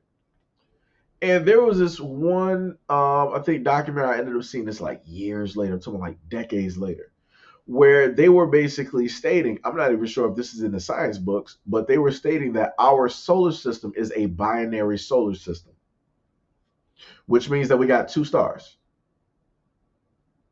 So we got one star that we can see, and we got another star that we can't see.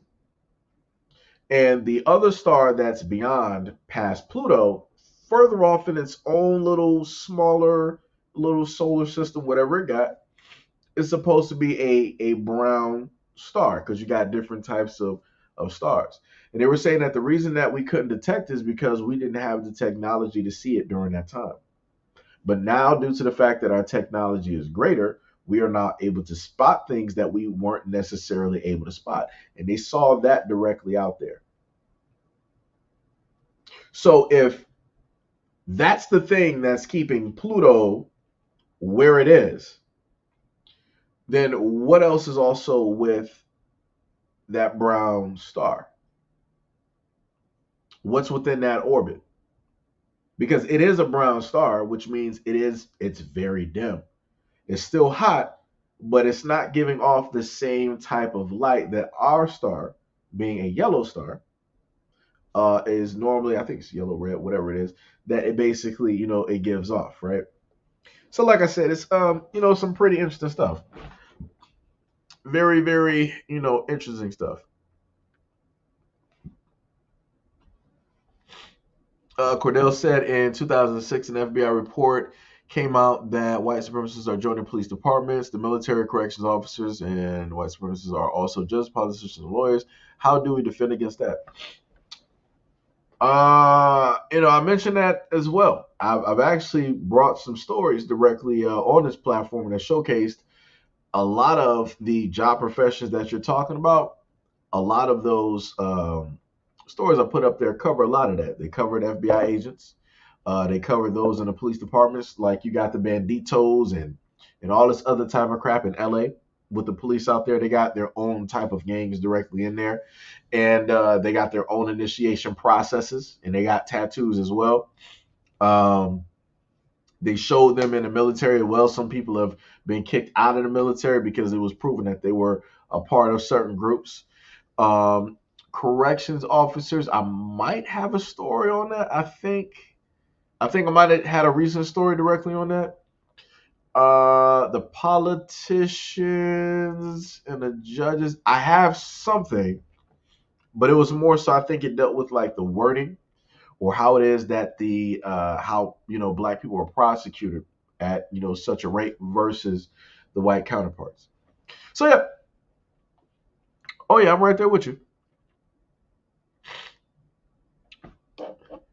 Uh,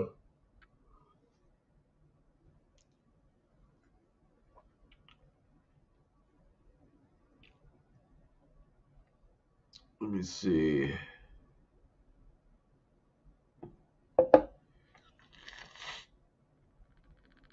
Oh, let me scroll down. Cornell said, "Is Kane the Conqueror low key a dig at black people? That actor plays the character very well, though. He is a good actor." No. I technically I liked Kane the Conqueror as like a character because of how he was. Like his name is his name for a reason, King the Conqueror. Like he literally goes through like timelines and universes and he conquers those. Nobody has, in a sense, been able to stop him up until he went through a timeline and he met up with the Avengers. There's only a certain set of Avengers that were actually able to give up a fight and cause issues for him. But I like King the Conqueror. If anything, I'm looking at it as maybe you have uh, Hollywood trying to put something out there. Like I look at things a little bit different. I look at it like this, right? If black people are made for the sun, right? Then one could say that we are more than likely meant for the stars as well, meaning that we can probably, you know, uh, uh, live amongst habitable stars. Don't matter if it's red, white, blue, orange, yellow, whatever color it is. We have the melanin to do the things that we need to do. It'll change with whatever the energy of the star is. The body will figure it out, and then you'll see it through the melanation. So if it happens, like if you take a black person that's from like up north in the United States, and then you throw them down south, their melanin is going to kick in and is going to react. So they might be, whatever shade of brown they are up north, But when they come down south and they stay there for a while, they're going to be shades darker because that sun is hitting different. It's beaming. They're getting a lot more of it. So the body is getting it's hyper. It's like, oh, we get a lot of melanation here. Let's sit up there and turn this on, right? Because when I used to sit up there and be out in the summer and I would cut grass, the complexion I got right now, this wasn't it. Like I was shades darker. Like I'm shades darker. And I'm like, oh man, I'm looking great out here. Look at this melanation happening. It was like, yo, when I had, all of that melanin basically flowing, I felt like a god. I look beautiful today. Look at this. Look at this skin glowing. Looking beautiful. So I look at it as, maybe Hollywood is trying to let a little bit of truth out. Maybe Hollywood is trying to tell people that, more than likely, if there are beings out there that are amongst the stars, maybe they look like this. Because, in the let's take it back to like the olden days, right? Let's go back to the 70s, the 60s, the 50s, the 40s, the 30s, the 20s. Whenever that there was supposed to be a man in space, it was going to be somebody that was white, right? Because they're imagining the story, so they're writing the story. So if there was an alien civilization and they were like humanoid, they were going to look white. But now it's getting a little bit different, right? Technically, you would have actually thought that if they did King the Conqueror, that potentially they would have made him a person that was Caucasian, right, with a blue face, and they didn't do that. That's quite interesting. Very, very, very interesting there. But that's just me. That's just me. Um. Okay. So that was Neptune. Wait.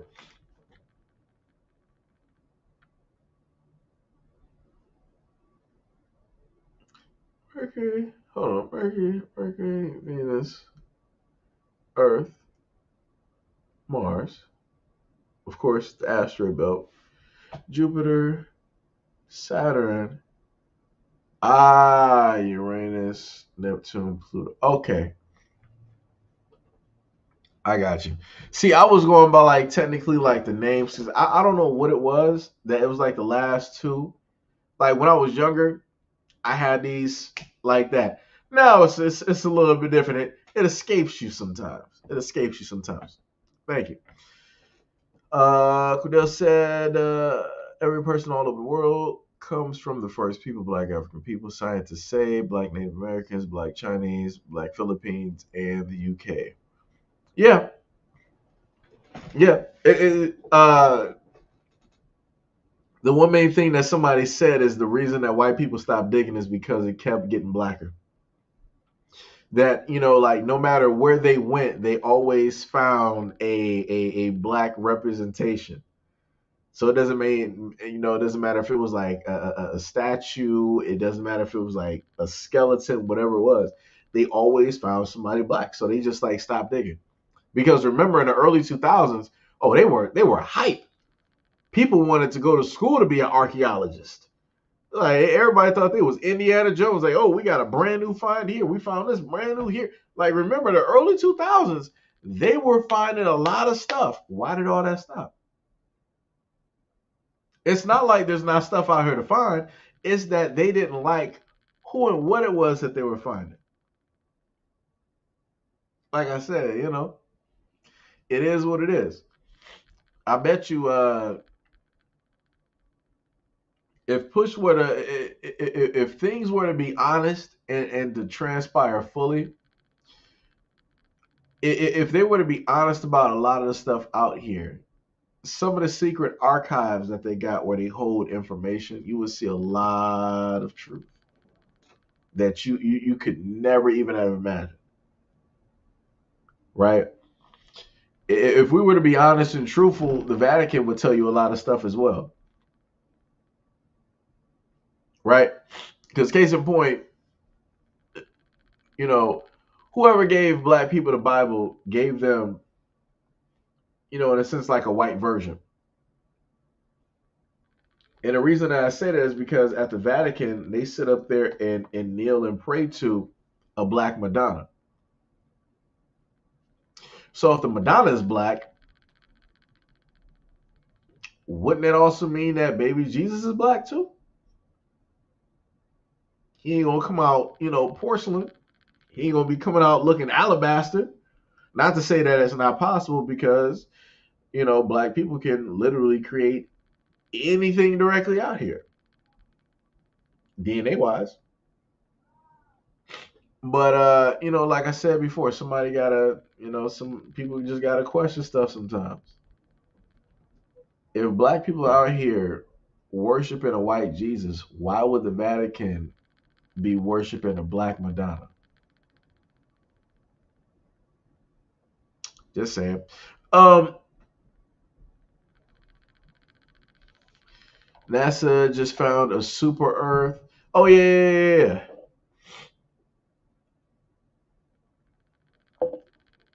We was Kings equal King the Conqueror.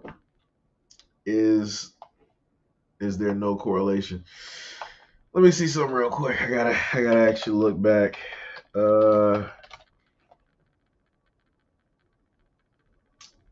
Let me see.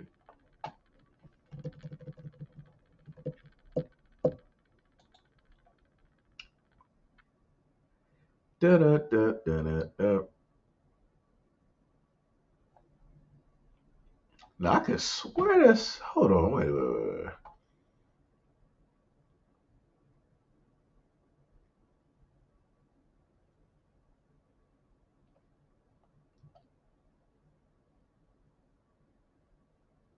Right. Yeah, Kang the Conqueror first came out, and his first appearance was in the Fantastic Four number 19, October 1963. Now, I remember the what's the name? Let me see if I can go back to that. That came from a movie.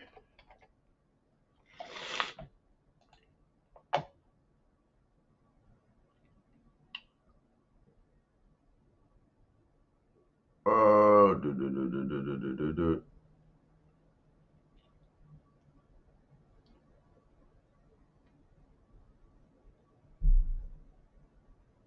I can swear I remember that came directly from. It was like, wasn't it like a black exploitation film or something like that?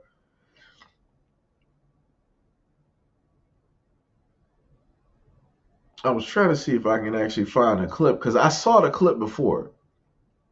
Like I kid you not, I saw the clip before where it was like a black dude. It was like it was an old film, and it was a black dude talking to another black dude, and I remember seeing him say that. I know I should have sat up there and got that clip. But I mean, for me, I don't really see a correlate. Like I said, I'm looking at it a little bit different.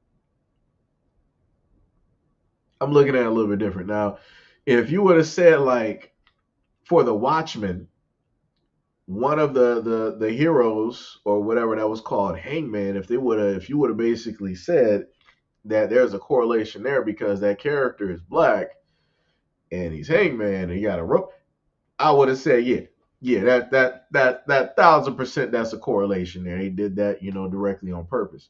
But for that, I don't know. I'm not going to say that you're right. I'm not going to say that you're wrong. It is a possibility. You might see something that I might not see. That's the best way I can sit up there and put it. Like I said, I ain't going to count you out. You might see something that I might not see. Crow said NASA just found a super Earth. I could have sworn they found a multitude of like super Earths, directly out here. And they found a multitude of water planets as well. Multitude of water planets. Some about water's moving, not frozen. They got waves, deep oceans, deep oceans. Like I said, I wouldn't even. I would almost want to know what is. Matter of fact, I don't want to know what's in that water. Matter of fact, I'm good. I'm good. Um, Ghostwalker said it's all stories revolving around each other. Those Sumerian tablets said most of the story for real, for real. So it's name right versus blood right. That's the battle. Yeah, I forgot about the Sumerian tablets. Forgot about those. Cordell said this country flooded black communities with drugs, so slavery, redlining, red summer, mass incarceration. They used to lynch black people and put them on postcards. Who else could overcome this? Yeah, that's another thing as well. Versus everybody else that always want to, like, the most interesting thing is you have a lot of people out here that want to say that, oh, black people, you guys are, you're just trying to be victims. You always want to be victims of something. But it's like, so now when black people talk about reparations, you want to say that black people are trying to be victims of something, but then you're trying to make yourself a victim by stating that you have Irish heritage, you have Scottish heritage, and your people were enslaved as well. I'm a little bit confused. Are you trying to side with the victims? Are you trying to say that you're the same as the victims? Or are you trying to say that there's no differences? Are you trying to victimhood yourself? I don't realistically get it. Like I said, this is a weird time where white people are literally crying. I mean, I get why they're crying. I get it, and it's due to the fact that the world is seeing a lot of the jacked up things that have been taking place, and a lot of the understandings that people have gotten are drastically different versus the information that's on the internet. People can easily just like go and type some stuff in, do some research, look at some names, correlate a lot of things. And it's like, yeah, the information that you taught us in schools is vastly different. Why didn't y'all teach us about that? And they'll sit up and say, well, it didn't matter. It's not a part of the curriculum. Nobody actually cares. And this is why you will not get a real read on American history. Because if we're to talk about American history, then we're to talk about the good, the bad, and the ugly, and the dark. And people only want to talk about the good and the bad.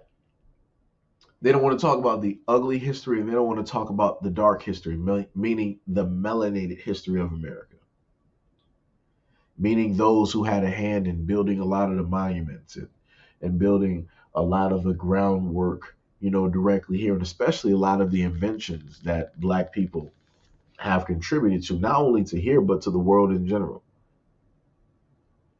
People always want to talk about again how black Americans don't have a culture. We've never done anything. Those are people that just want to stay stupid, dumb, deaf, and blind to a lot of the things and the contributions that black people have made.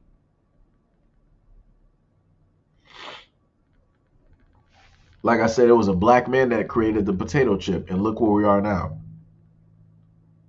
Look where we are now. Abraham's sons story, multiple Bible stories, etc., is a mini one of that, or like Marvel stories or anime like Naruto. Birthright versus blood right, cousins or brothers versus cousins or brothers. Oh yeah, yeah, yeah. You talking about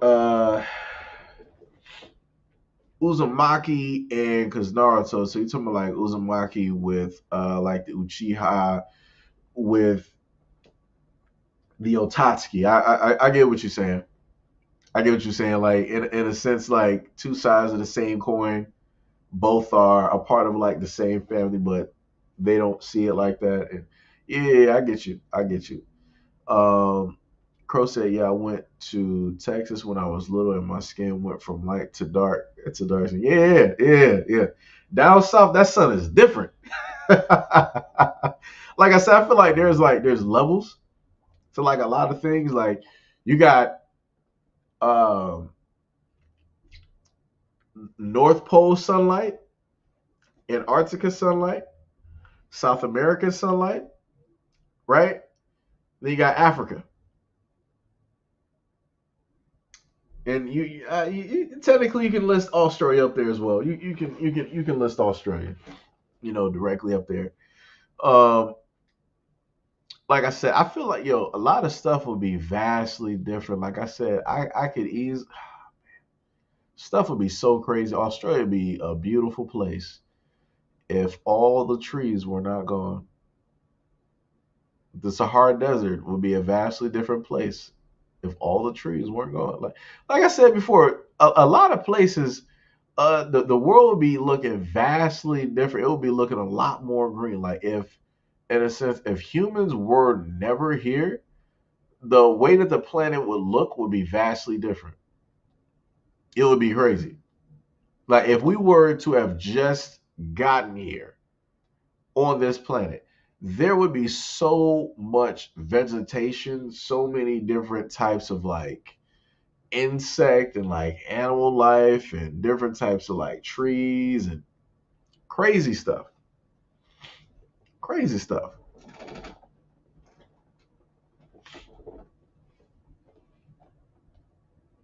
Like I said, like when I look at Avatar and I look at like Norse mythology and stuff like that, I think back to the times when a lot of the vegetation was what it was. At a certain point in time, they sat up there and said that the oxygen levels here were vastly different, which enabled a lot of insects and animals and trees to grow ridiculous sizes. Right. So this is why you had mosquitoes that were, you know, large, looking like monitors, like computer monitors or car doors and stuff like that. Like you have some large insects out there, large insects. Uh, and it's like if you think back to then, think back to how big the trees were. Like we got some large trees here. We got some trees that are quote unquote, been here 1,000 years, at least for the time that we got, because we don't realistically know the specific date or the actual real time. The only thing this is what I tell people to do. If you want to research some stuff, I think it should be the Ethiopian calendar. Matter of fact, let me do it myself. Let me get you real quick.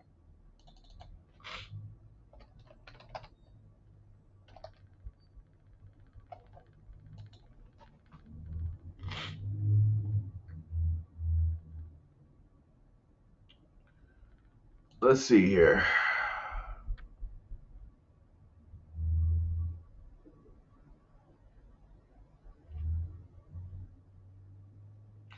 Historical roots.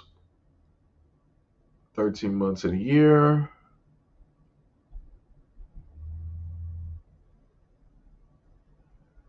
All right, so if that is the case, uh,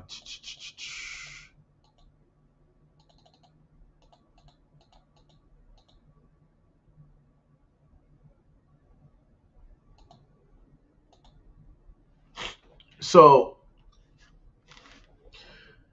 if this is basically correct, then that basically means Ethiopian calendar wise, Ethiopians are in 2015 while we're in 2023, because the way that they keep track of stuff is different. They're behind the Gregorian calendar. So again, this is another reason why I sit up here and say it's very difficult to, in a sense, keep up and to really track, quote unquote, what time realistically is, because Europeans have changed a lot of stuff. Daylight savings time, not daylight savings time, leap year, no leap year, all this other type of stuff. So, you know,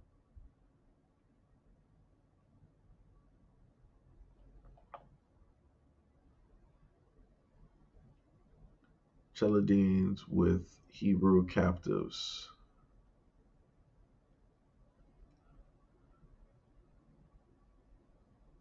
Oh yeah, yeah, yeah. Like a lot of stuff y'all listening in the In the comment section, yeah, I've heard some of that stuff as well. On roughly every single continent that they've been on, they found black people. They found black people. But you're not, but the people that are there now, they're like, oh, we don't care. That doesn't count. What does that really mean? Da da da, all this other type of stuff. These are the same people that'll sit up there and say that the people in African countries don't know how to do anything. They were just living in mud huts and all this other type of stuff. But when we got there, they were living civilized. But y'all were the same people that sleep with your dogs, that don't know how to separate your trash from your animals from you. You're also the same ones that have not just bath days, but bath years. In certain instances, you got certain history of people that only took showers 3 times out of their lifetime. Some instances, 2 times out of their lifetime. That's crazy. But we're the ones that's uncivilized, that don't know what it is to do. That's crazy. I guess it's that fragile shaking my head. And the crazy thing is, another country can exploit it because it would only open up their thievery of the origin of the original people, their grandfathers times three. A black man made the phone you're on, the phone that you're talking on right now, and the Wi-Fi. Yep, yep. Along with the microphone that is directly in, let's say, like the webcam that I'm using right now.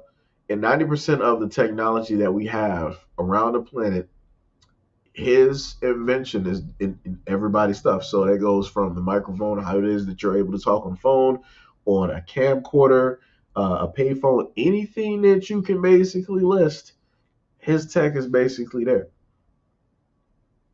Like I said, it's a lot. People got to research the Sumerian tablets. It explains it all. The Book of Enoch. Oh yeah, Book of Enoch. They yo. Let me tell you. When you start bringing up the Book of Enoch to a lot of people, people like Book of Enoch. What is that? Or people do know what the Book of Enoch is, but they're like, nah, those are just like fairy tales. Those are stories. That was just like superstition. They hurry up and write that off.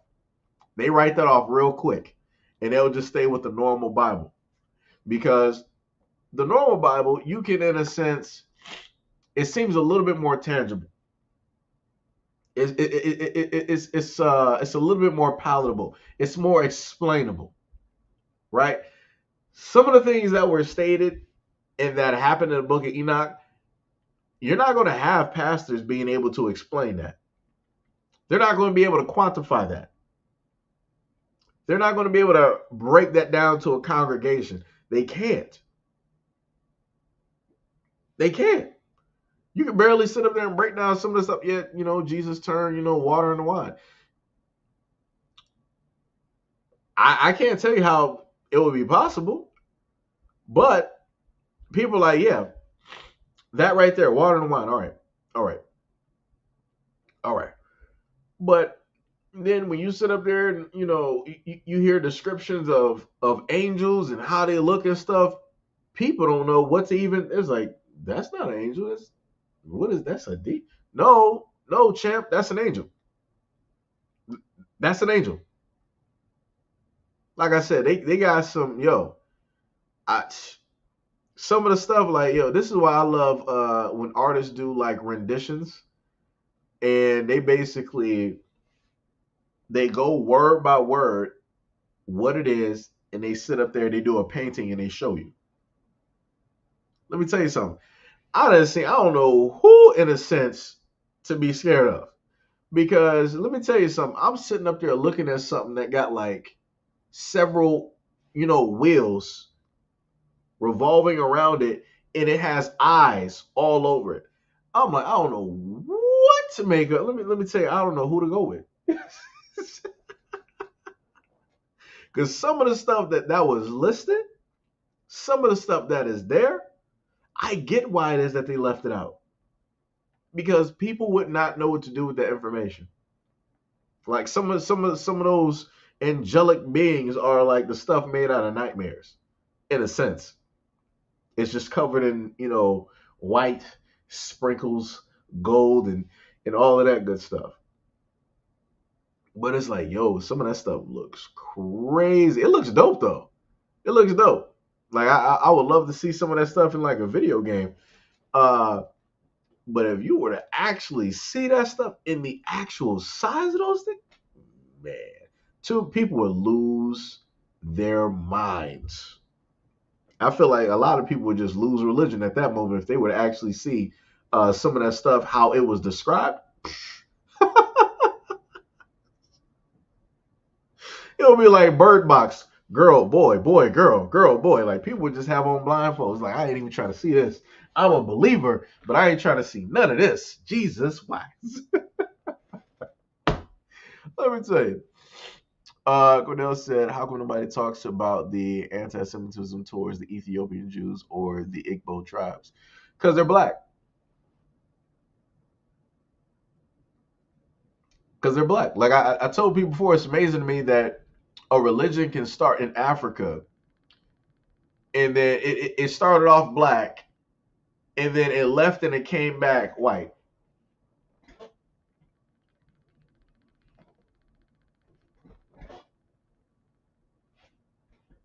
I don't know.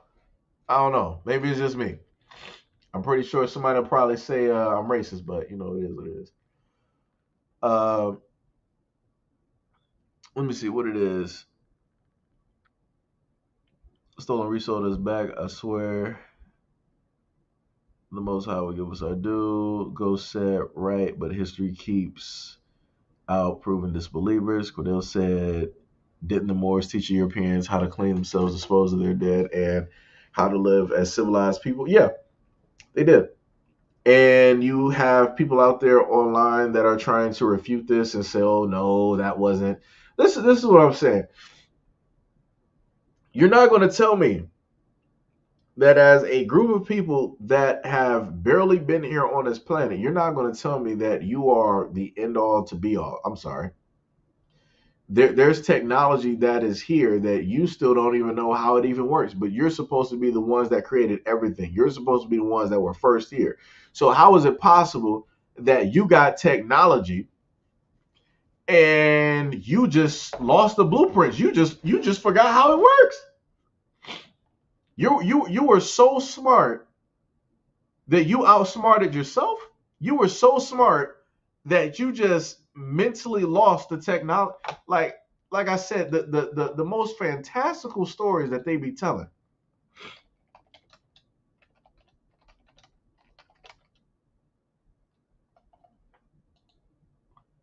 Let me see if I can bring up this other one.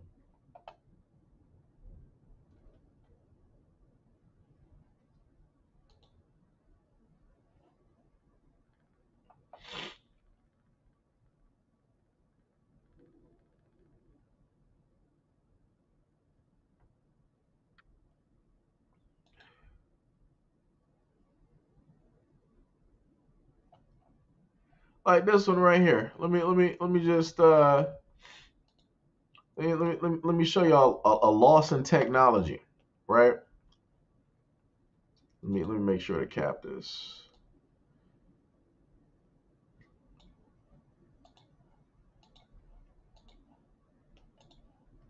So y'all know I'm not trying to fabricate nothing. Like somebody got to explain this to me.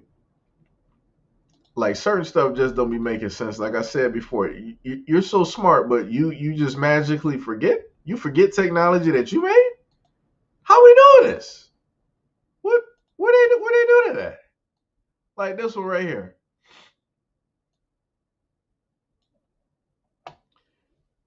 How we lost the ability to travel to the moon.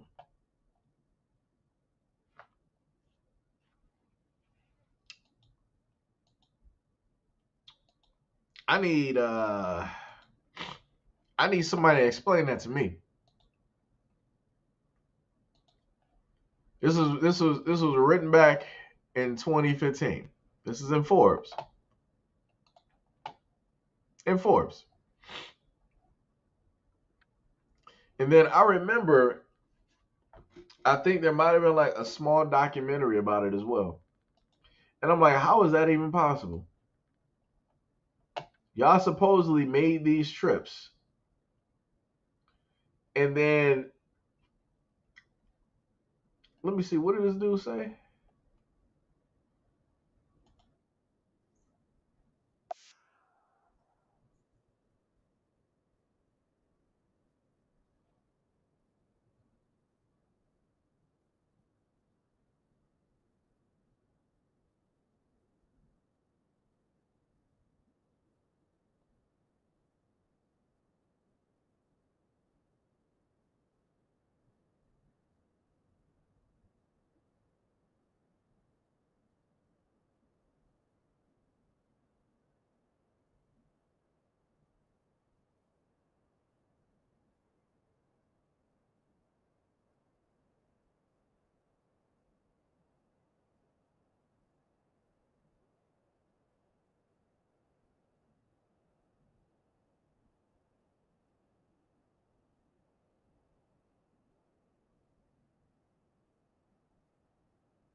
So, I'm not sure if y'all are able to hear that. So, what the dude basically said, a dude working for NASA, he was like, all right, we had the technology to get to the moon, but we destroyed it or lost it. Mishaps happen, and it's like, yeah, we don't know how to get back up. I thought y'all had to do like calculations, telemetry, whatever it is. You built some machines. You got some, outstanding, ridiculous engineers to like, confangle you you know, some type of machinery, and bow, you're out of there, right? They was like, we lost the technology. You were smart enough to do it once, but you're not smart enough to do it again.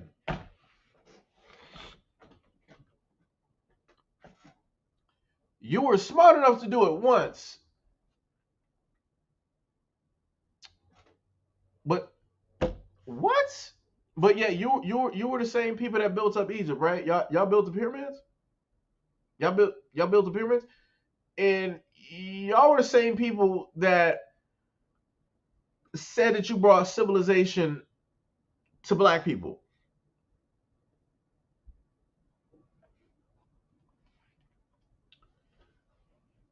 And how did y'all build the pyramids again? Oh, that's right, y'all forgot. Y'all forgot. Y'all lost that technology. It's ancient. It's out there in the ethos. Woo! That's crazy. That's crazy. And this is why a lot of people say, "Did we ever go to the moon?" This is why people say that. This is why people say it. It's crazy. It's crazy. It is crazy.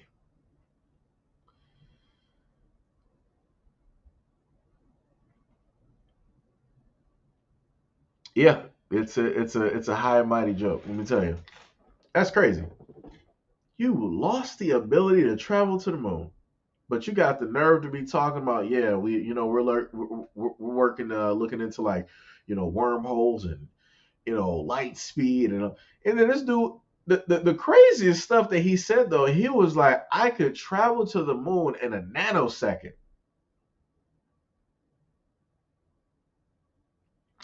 Now, one can look at it as that was just a severe misstep on his part. Maybe he was just excited. Maybe he was nervous. Or one could sit up there and look at the fact as maybe the technology they might be referencing was some type of ancient technology that allowed people to actually teleport. That's the only way. The only person that I can think of that can move in a nanosecond like that would be Goku. Instant transmission, right? Bow, he's right at your doorstep. So, like I said, hey, These are the people, right? These are the same people that's talking about black people don't need reparations. These are the same people that talk about they made black people civilized. These are the same people that said that they, made the world what it is today. These are the same people that said that they are traveling through space, created space stations, and they're going to transverse all of the universe. They're going to Captain Kirk all of this. And these are the same people that said that they lost the ability and the technology to go to the moon.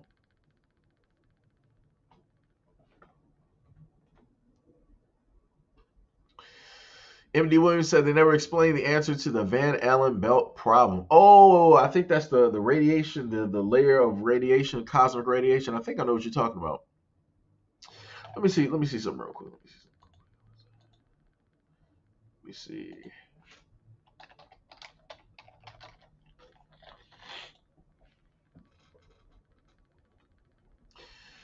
Van Allen, Van Allen. I'm sorry, I can't even pronounce right. Nose is so stuffy. The Van Allen radiation belt is a zone of energetic charged particles, most of which originate from the solar winds that are captured and held around the planet by the planet's magnetic sphere.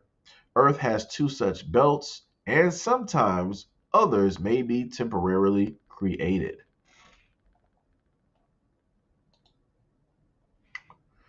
I believe it.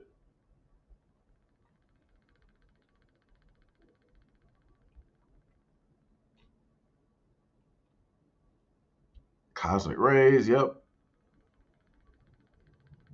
The magnetic field deflects those energy particles and protects the atmosphere from destruction. The belts are in the inner region of the Earth's magnetic field. The belts trap energetic electrons and protons. Other nuclei, such as alpha particles, are less prevalent. I think alpha particles don't last that long. I forgot which particles actually rain down on the planet. Like they make it through the belt, they make it through the atmosphere, and they rain down through the planet, but they're pretty much harmless to us.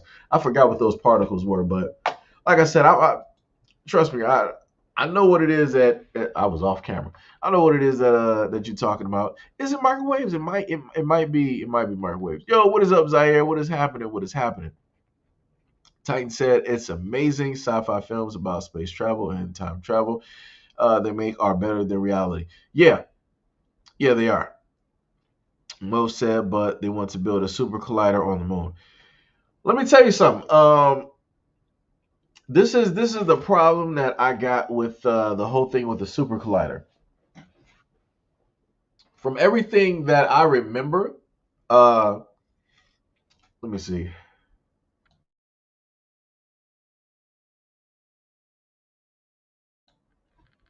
Had to mute myself real quick. Um, from everything that I can remember, I remember that I think they stated that they threw a missile or whatever it is at the moon, and they said that it rang like a bell, right? And in order for something to, in a sense, ring like that, it has to be hollow.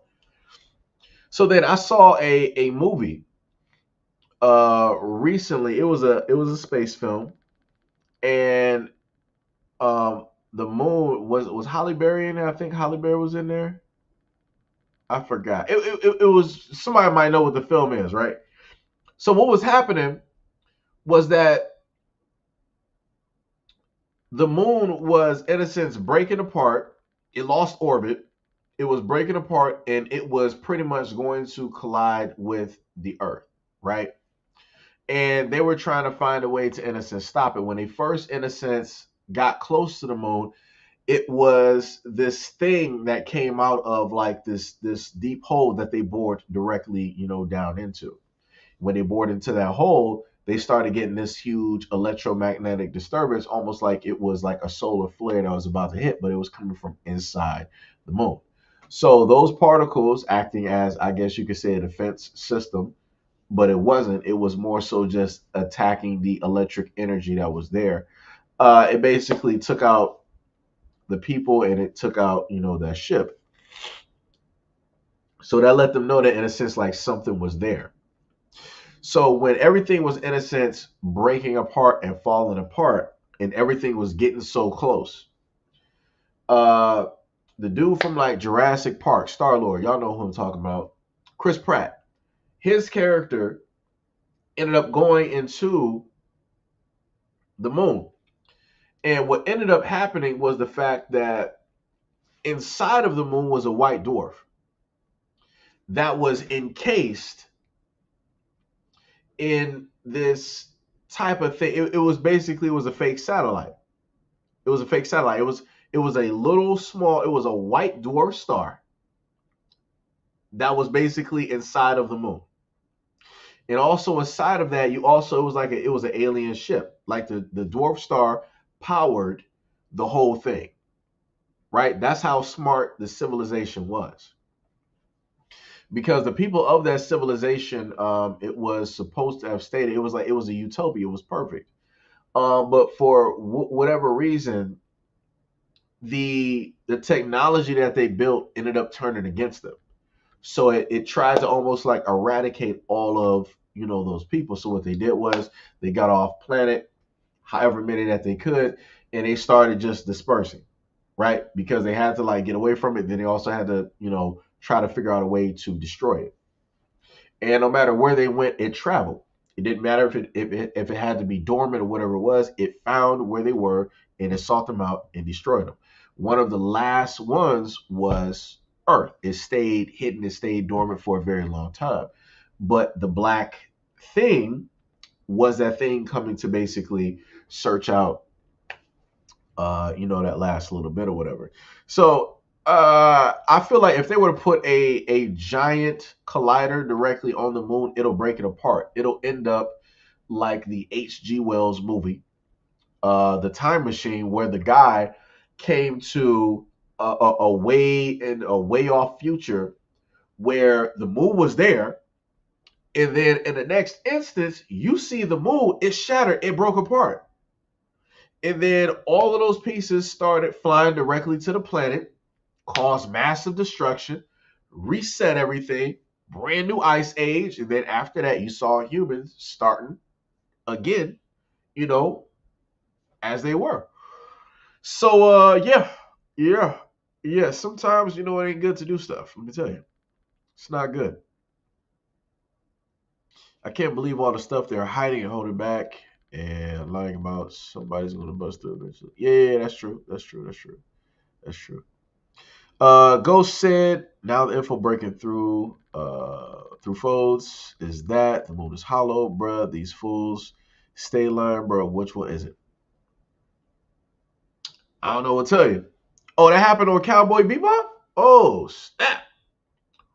Yo, we got Hack in here. Yo, what's up? What's up? Yo, my nose is like stuffy right now. Hold on. Gotta give me a quick second. Hold on. Ah, nose is real stuffy. Ridiculous.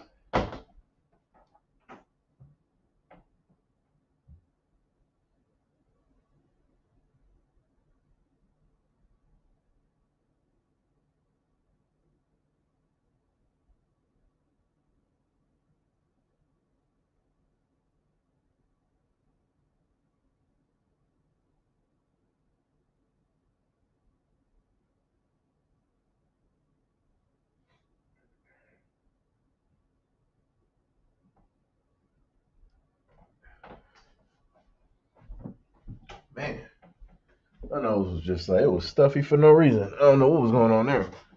All right, my bad. Yo, what is up, man? What is happening? Let me tell you something, man. Uh, Diablo is on the radar. What's the? I don't know. You will probably have to see some stuff on like my Steam. I got like a lot of stuff that I'm looking like I got. Well, I'm following a lot of stuff, and there's a lot of stuff on like the wish list, and I'm like, yeah, I'm looking forward to a lot of those games. But yeah, Diablo is one of those games.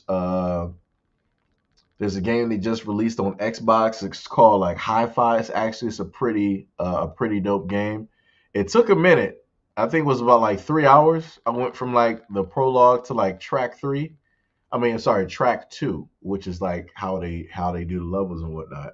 So I feel like it's a pretty lengthy type of game to look into. Um, but yeah, it's a lot. It's a lot of games. What's the other game?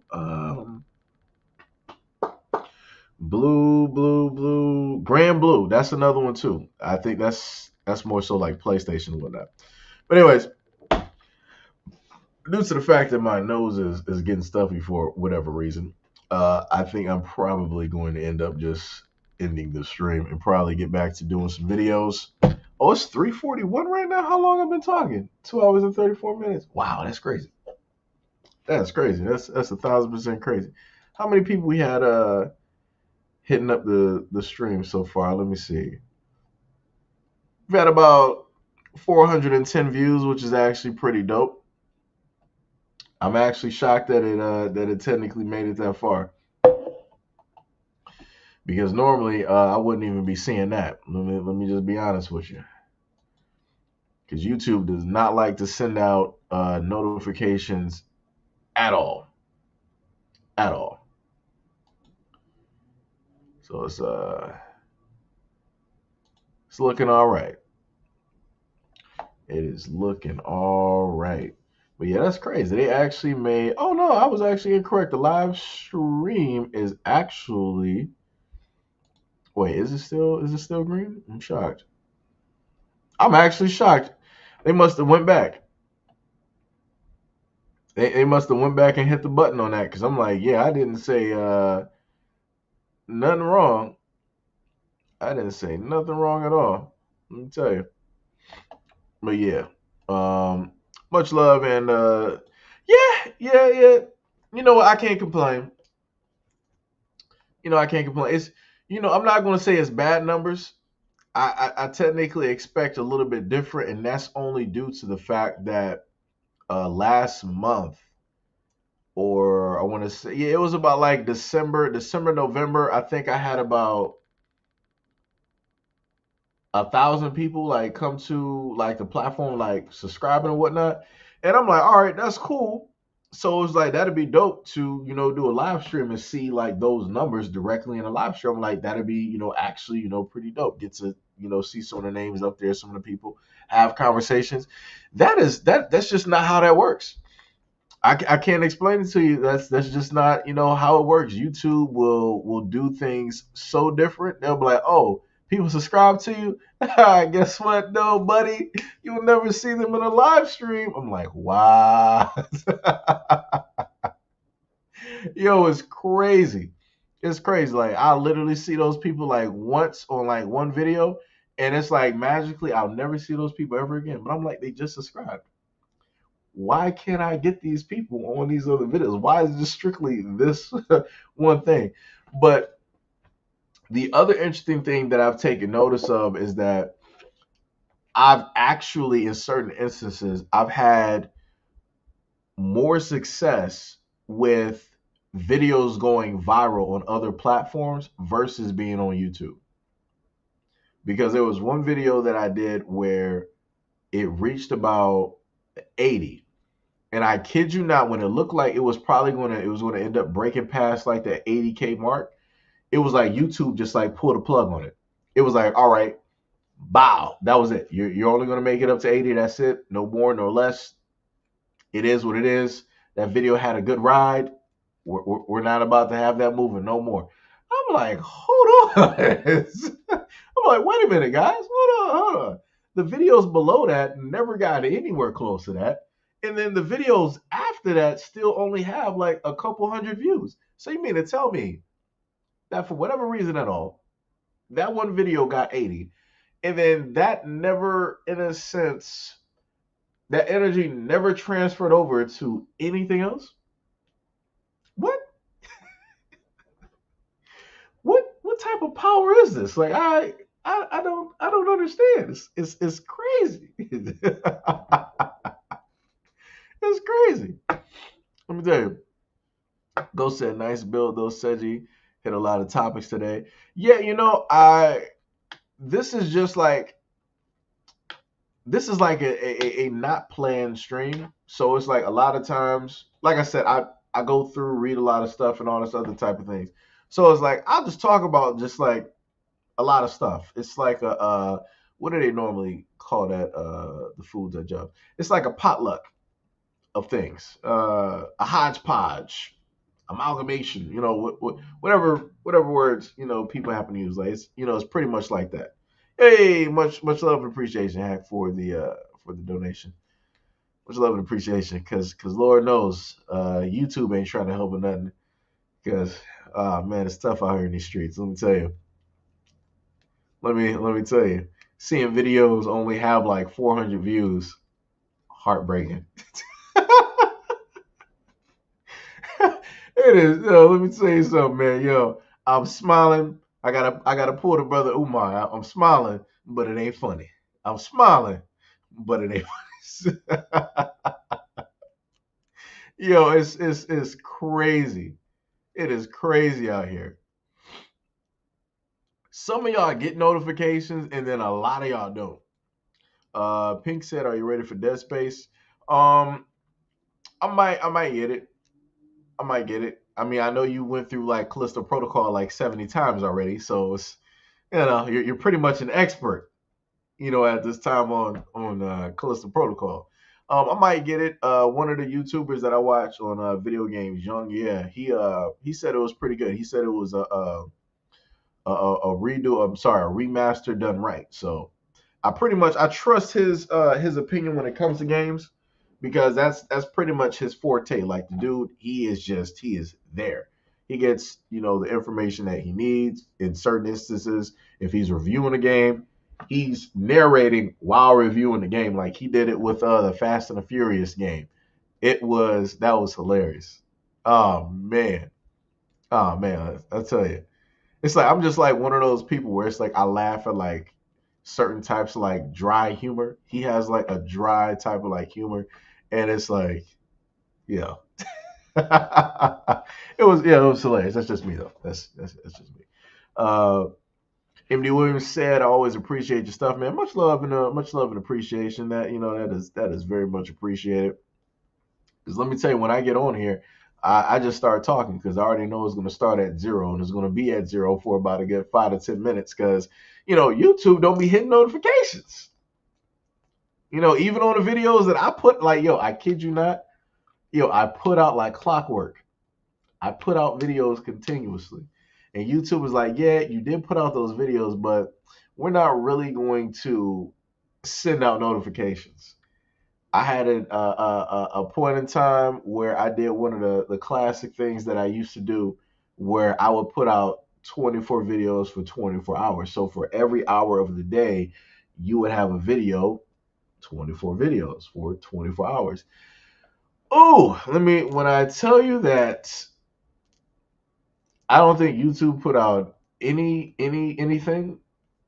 I mean, if they didn't put out anything, I'm like, wow, I didn't catch nothing. Not a fish, nothing. Oh man, let me tell you, if YouTube was in a job of trying to like deter people from actually want to put stuff on their platform to keep people on their platform and to keep people watching, they do a very great job. They do a stand up, they do a knock up job at doing that. Let me just tell you something.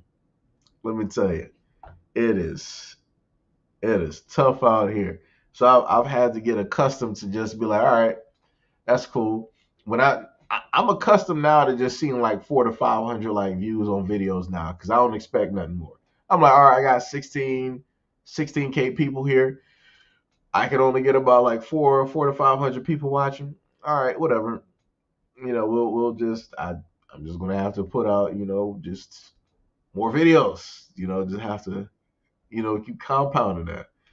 Uh, Now, when it goes from the normalcy being 5, and then I start seeing videos with like 130 to like maybe touching on 200, I'm like, come on, dog. I just be looking at my screen like, yo, this is what we doing. That's how you gonna treat me, YouTube? That's what we doing. I know why y'all doing it, but that's jacked up. That's jacked up. Like I said, I don't know who they got watching like this channel, but yo, you doing a knock up job. Let me tell you something. You doing a bang up job, man. You're doing a bang up job. Hack said, what's your Discord? Oh, you found. Oh, okay. Wait, you. I could swear, aren't you on the Discord? Hack, what's going on, man? What is going on? What is going on? This man, like, yo, man, what's your Discord? Ain't you? Wait, let me check something real quick. Don't do I not have you as? Hopefully, I don't gotta log in. I could swear to goodness I got you as a moderator on there.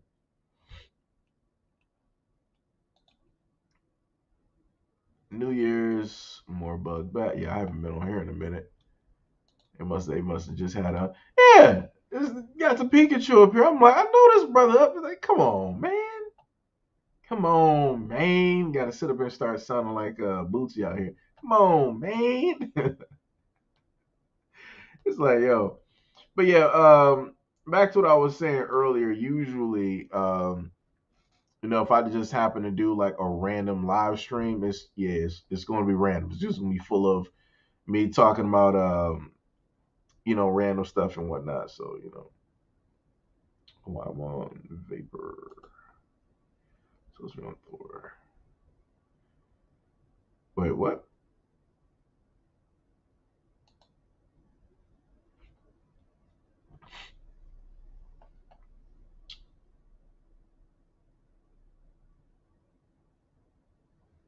Oh,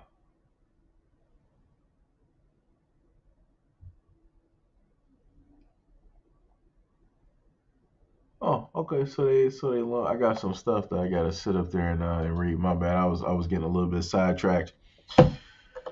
Narmer X, what is up? Technically, I wanted to call you Namor, but it was like it's the Marvel part of me that wants to do that. Hack said check the Discord. Wait, do I gotta check the actual Discord or just?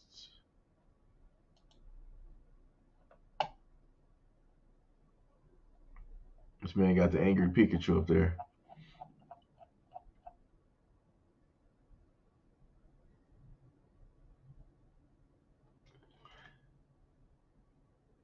Wait a minute.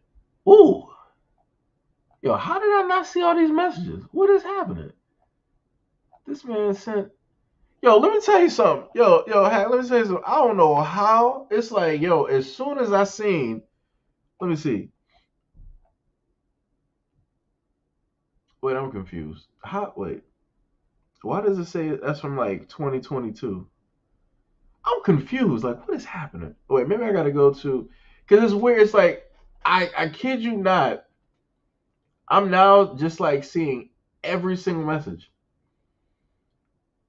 directly up here. I'm like, dear Lord,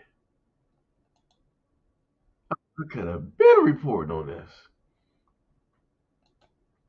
Let me see. He said check Discord. Wow, that happened in Florida. Yeah, I'm gonna have to check that one out. That's crazy. Holy smokes. But yeah, I don't think you sent it. Cause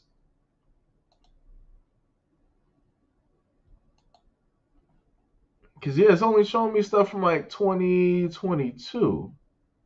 And I see the last message and I'm like, I swear to goodness, I never got these messages. Cause I'm like, Discord automatically pop. Wait, I just got a notification. Wait, what was the notification for? Let me see. Yeah, I don't know. Because it says that you're online.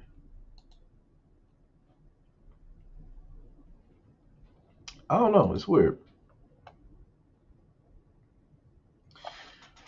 I never moved to Florida. That place is a clown's world. Yeah. Let me see. I gotta go to YouTube, and then I gotta go to. Now I gotta go to long run. I gotta go back to the live section, and then I gotta go to broadcast, and then I gotta go down here, click that.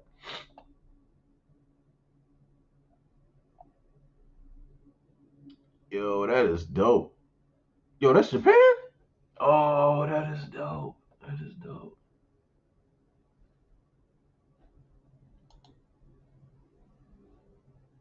Yo, that is dope. Wait, you in Japan?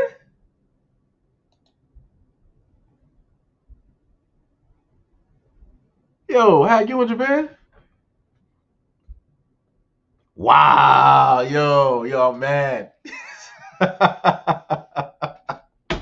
Yo, I'm mad. Let me tell yo, oh man. That's one of like my lifelong trips that I want to sit up there and take. Like, yo, let me tell you. The moment in time that I can start like getting somewhere with like you, I'm taking a trip to Japan. I am taking. I'm visiting arcades. I'm about to be sushi'd out. I don't really like drink, but I don't know. I might happen to do it there. I don't know. I don't know. But nah, man, I'm probably not gonna break that streak. I ain't never take a drink. It's about like 30 something. Yeah, yeah. I'm doing pretty good. I'll probably just keep it that way. But yeah, I'll be sushi'd out though. I'll be sushi'd out, man. Man, says you don't got money like that. Says you don't got money to travel like that. Like I said, it's hard out here. Wait, what do you say when Suji uses the dragon in his videos against their enemy? That shit's awesome. Oh yeah. And the funniest thing is, oh, that must be what's the name. The funniest thing is, I did that originally for the first channel. That's when I first made that picture. You know, but what I'm about to do, because it's like 4 o'clock, and I know I got to sit up there and start working on some more videos.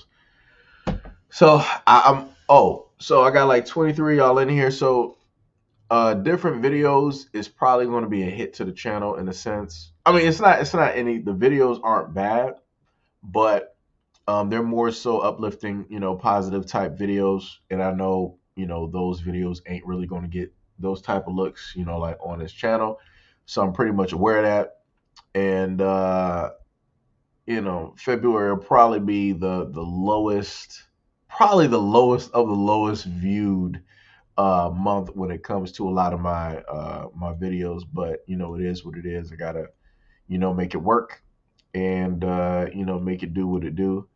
Um, so hopefully, with the videos that I got coming, hopefully people will um, showcase those directly to their family and their kids, because like I said, these are going to be more positive, uplifting stories, more inspirational stories versus a lot of the normal stuff that I put directly up here. Because like I said, I've been doing roughly the covering the same types of like stories and news for a minute. So we'll see how it goes. We'll see how it goes. I pretty much know, because I've done positive videos before on this platform, so I know what to expect. It'll be a low turnout, probably like 3 to 4 comments, and probably about maybe like less than like 200 views on like on those. But you know hopefully, if people don't find them now, hopefully maybe some years from now people will actually see those videos, might be inspired by a lot of those stories, by a lot of that history, by a lot of that knowledge, and you know maybe it might work out. uh you said it was about like 7K. Yeah, I don't even know what that looks like, sir. Let me tell you. I don't even know what that looks like, man. Seven. You said 7K. Wow. That's money my wallet can't pronounce. Let me go. Said your question. What YouTubers you collab with? Because I've seen you one time with Lisa Cabrera. Um, I've done, I think, a video or two with Lisa. Um, I think once on her platform and then once on my platform. Um, I think I've done a video with Brother Terrain. Uh, I've done a video with him before. Um, I've done a video with True Royal before. She ended up just like rolling through. She was in the comment section. I was like, hey, whenever you would, just come in if you wanted to, say something, wanted to, talk for a minute, and roll through. And that was that was pretty dope as well. So, like I said, I was able to, have some, some dope experiences. Um, but it's like I don't technically, in a sense, have you done one with Phil? Um, nah. It's like the way I look at it, I treat everything in a sense like a business. Um, and it's like I feel like at the point in time where I had the first channel, I had more to offer people. So it was in a sense, I guess you could say like a balance, or it was more, of a worth for me to collaborate, with people because I was actually able to give something. I was, able to offer something. Like I had people that, view the channel, and people that view the channel, if they didn't know about Lisa, if they didn't know about, brother Tony, if they didn't know about, True Roy or whatnot, that was, my way of, in a sense, doing that, and also, saying thank you, stuff like that. Um, it's like now it's like I don't really have nothing to, really offer, right? Um, I guess like maybe once I get back to, higher numbers, like let's say like I hit like 100K subs or something like that, like maybe then it would probably be, worth it for me to like collaborate with people because I would actually be able to bring something, there. Uh, I don't know. It's like that's just the way I look at it. It's like if you work with people, if you collaborate, you want to have things in a sense be even. You want to be able to share. You want to be able to bring something there. And it's like I don't got nothing. Like you can look at the numbers on my videos. I don't got nothing. Subscriber base. I don't got a lot of people here. It's like like I say, I don't know. I don't know. You know. Like I said, I had a lot of stuff like I wanted to do, but it's a lot of people I wanted to like put up here, but it's like I can't really offer people no looks. It's like if I got like friends that are doing like some great things, if they're working in like in painting or artistry and stuff like that, it's like for me, I'm ecstatic to basically put them up here, but it's like I don't want them showing off their work or stuff like that, and then the video only gets about like 200 to 300 views. Like I want their stuff to show up. I want it to be out there. I want people to be able to see it, and be able to understand how dope they are. Whatever it is that they do, either if it's like retail, if it's being like an artist, a designer, whatever it is. It's like I would feel bad doing a video on somebody, and then I can only get them like 150, 200 views, you know? So, I don't know. I don't know. I just, I feel a certain type of way because, I feel like I, in a sense, let people down that I originally wanted to do stuff for. But, Can't do nothing. I gotta fight, a whole system here. The only thing that you can, sit up there and do is just basically, smile and laugh about it because, it's in a sense, out of your control. You know. X said, Brother Seji, do you have an email we can give feedback to? Yeah, yeah, yeah. Which email is it? It should be like at sejihito@gmail.com.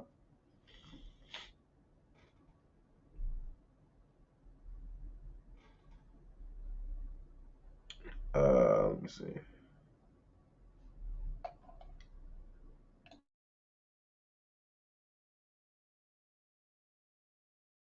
Those is just running. You see. Hold on, what nose is?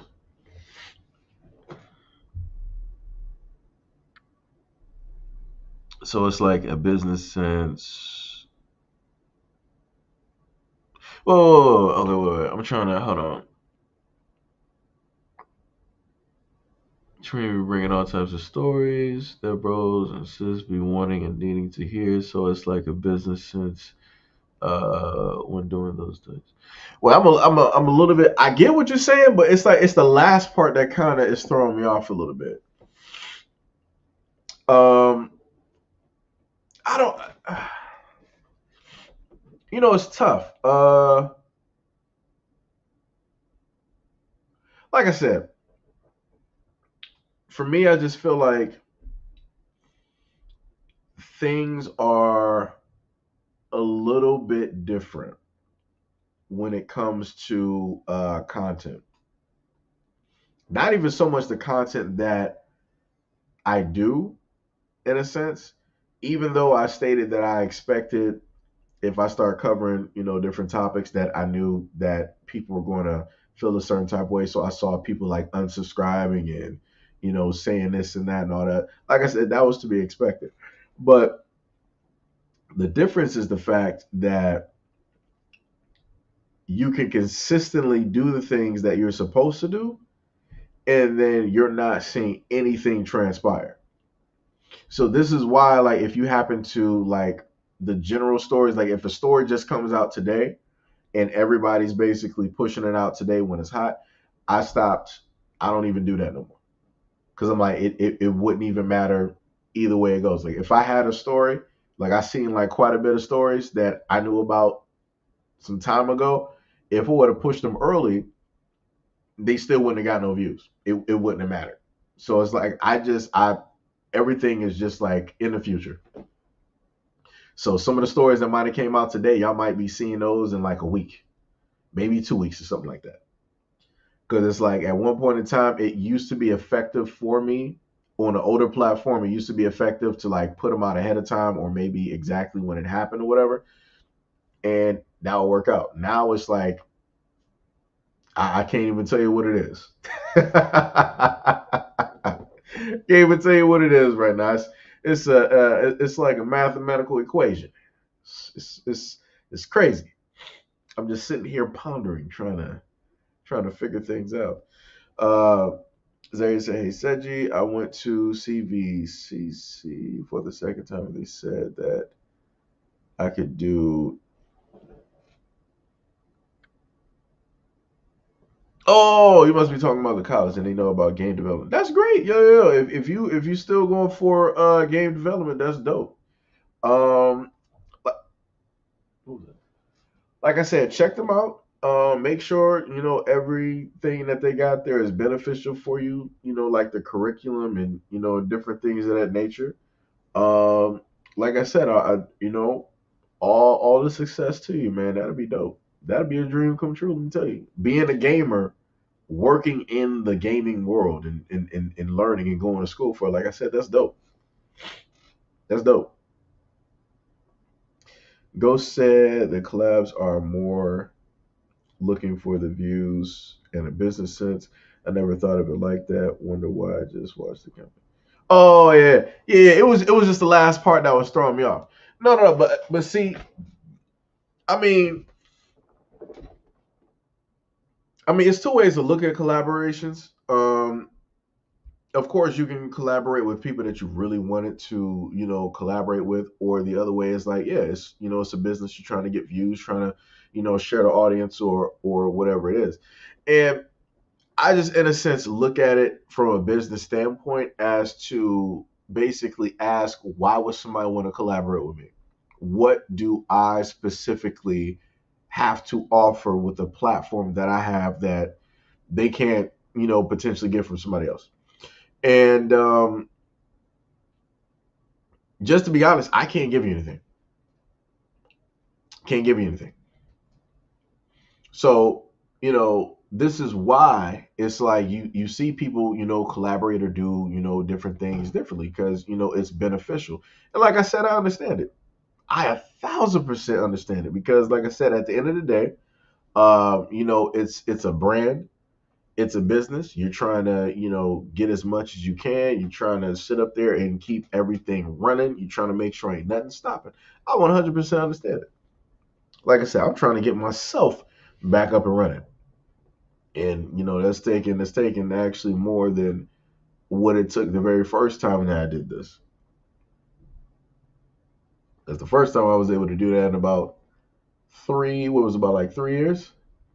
I think that it took to do that, and I started like getting some looks on a lot of like different like videos and stuff. I say I had way more success on that channel in a sense, but that got stopped short due to the fact of YouTube, and they're like, yeah, no, we're not letting you do that again.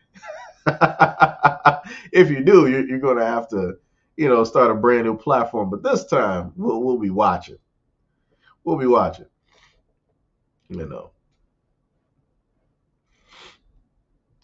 Zaire said, "Did you hear about the creator Rick and Morty?"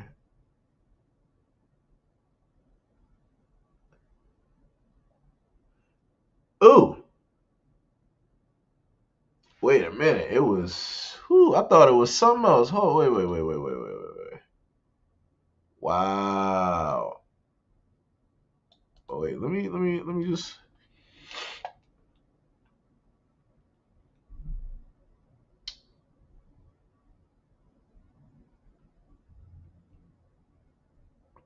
A man got dropped by Hulu and Adult Swim. Oh boy.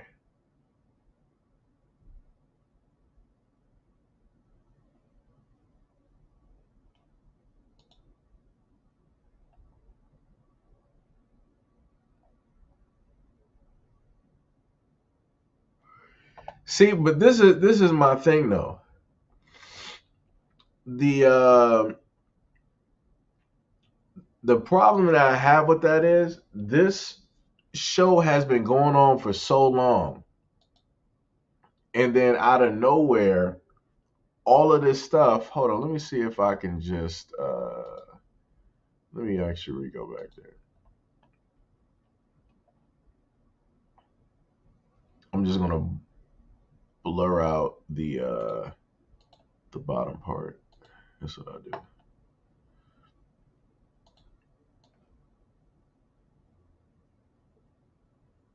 Put it right there. Do that. Crop.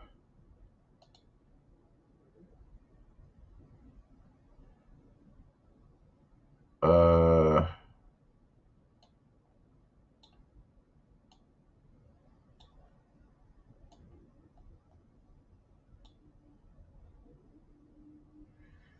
Let me see. Not invited.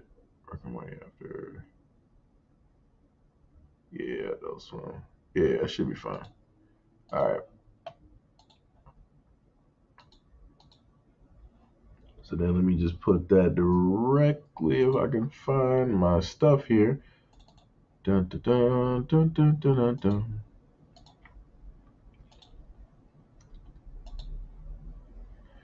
So like yeah, like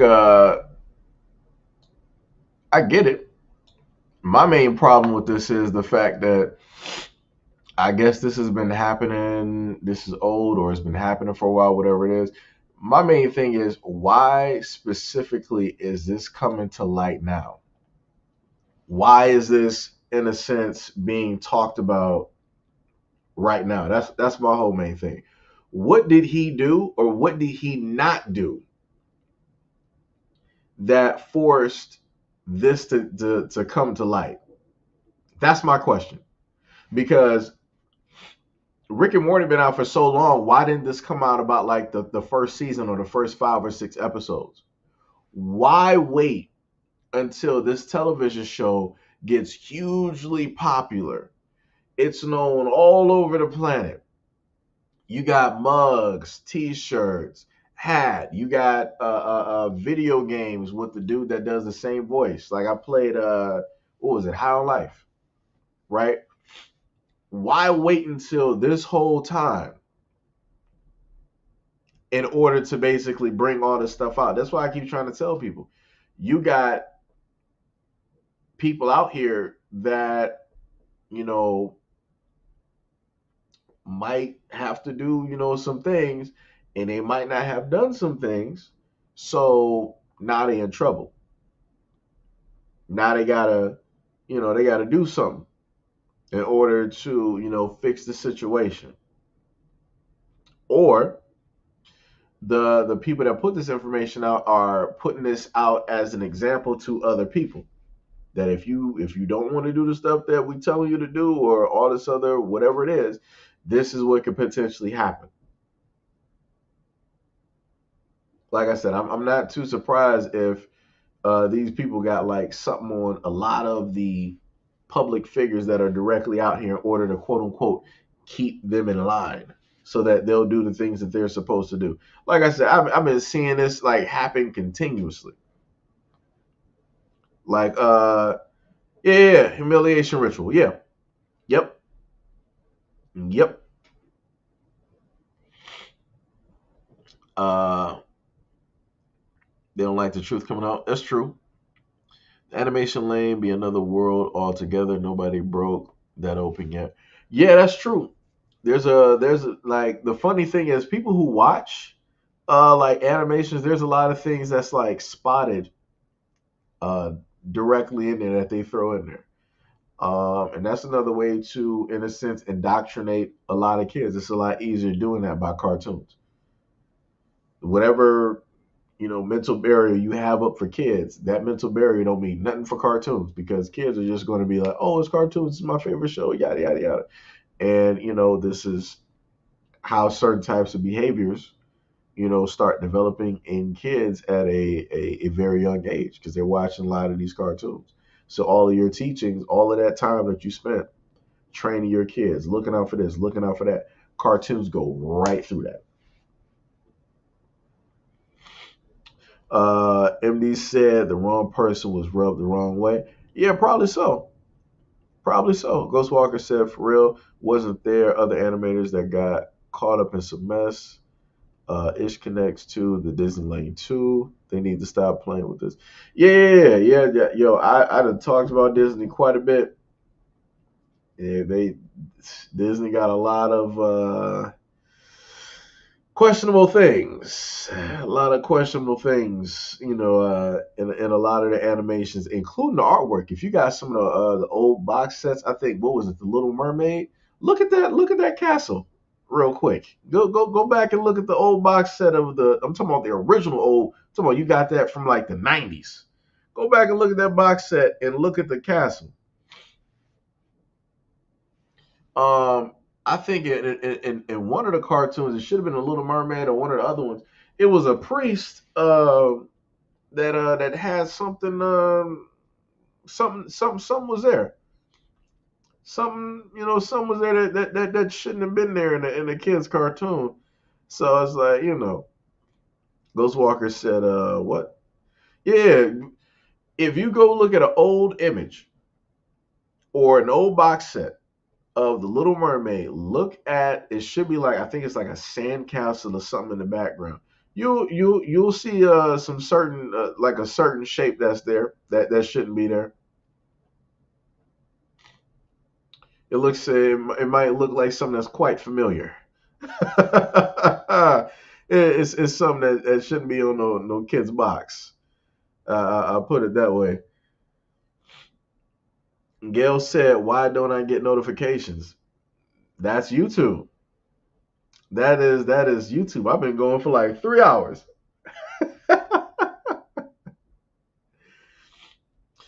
Phil Smith said that was Little Mermaid with the priest during the wedding scene. Okay, yeah, yeah. So that was Little Mermaid. Yeah, yeah, yeah. Yeah. See, Phil know what I'm talking about. Like I said, they be having a lot of questionable stuff in a lot of Disney cartoons, and these were cartoons I grew up on. And it's like when you're a kid, you don't notice none of this stuff because it's your favorite cartoon. Your mind isn't broken into seeing a lot of symbolism and a lot of these things like adult jokes and stuff like that that they put in this stuff. Because even when I think back and I look at like Nickelodeon, like Rocco's Modern Life, those cartoons were in a sense meant for adults, meaning that those cartoons were written by people of a certain time period of a certain age group. So it's meant to, in a sense, reach at those adults, to that inner child that are now adults. It's meant to like reach towards them. So a lot of the cartoons that we happen to see now are meant to reach towards us. So this is why we catch a lot of the adult themes and the cartoons and the jokes like Family Guy, American Family, Gumball, all of these other type of shows where to kids it's just like it's a kids show. They'll laugh, but they don't really know what the joke means up until later, right? So it's how a lot of stuff like Rick and Morty. That's realistically it's on Adult Swim. I love Adult Swim. I grew up on Adult Swim all throughout high school. I was watching All Kids Out the Pool. It's Adult Swim. I grew up basically hearing that, right? Waking up, falling asleep. The main thing, the standing joke about Adult Swim is if Adult Swim is on and you fell asleep, you're waking up to the Inuyasha theme. You're either waking up. I'm talking about the ending theme. You're either waking up or you're going to sleep. Chances are you're waking up because as soon as you hear that thing, you're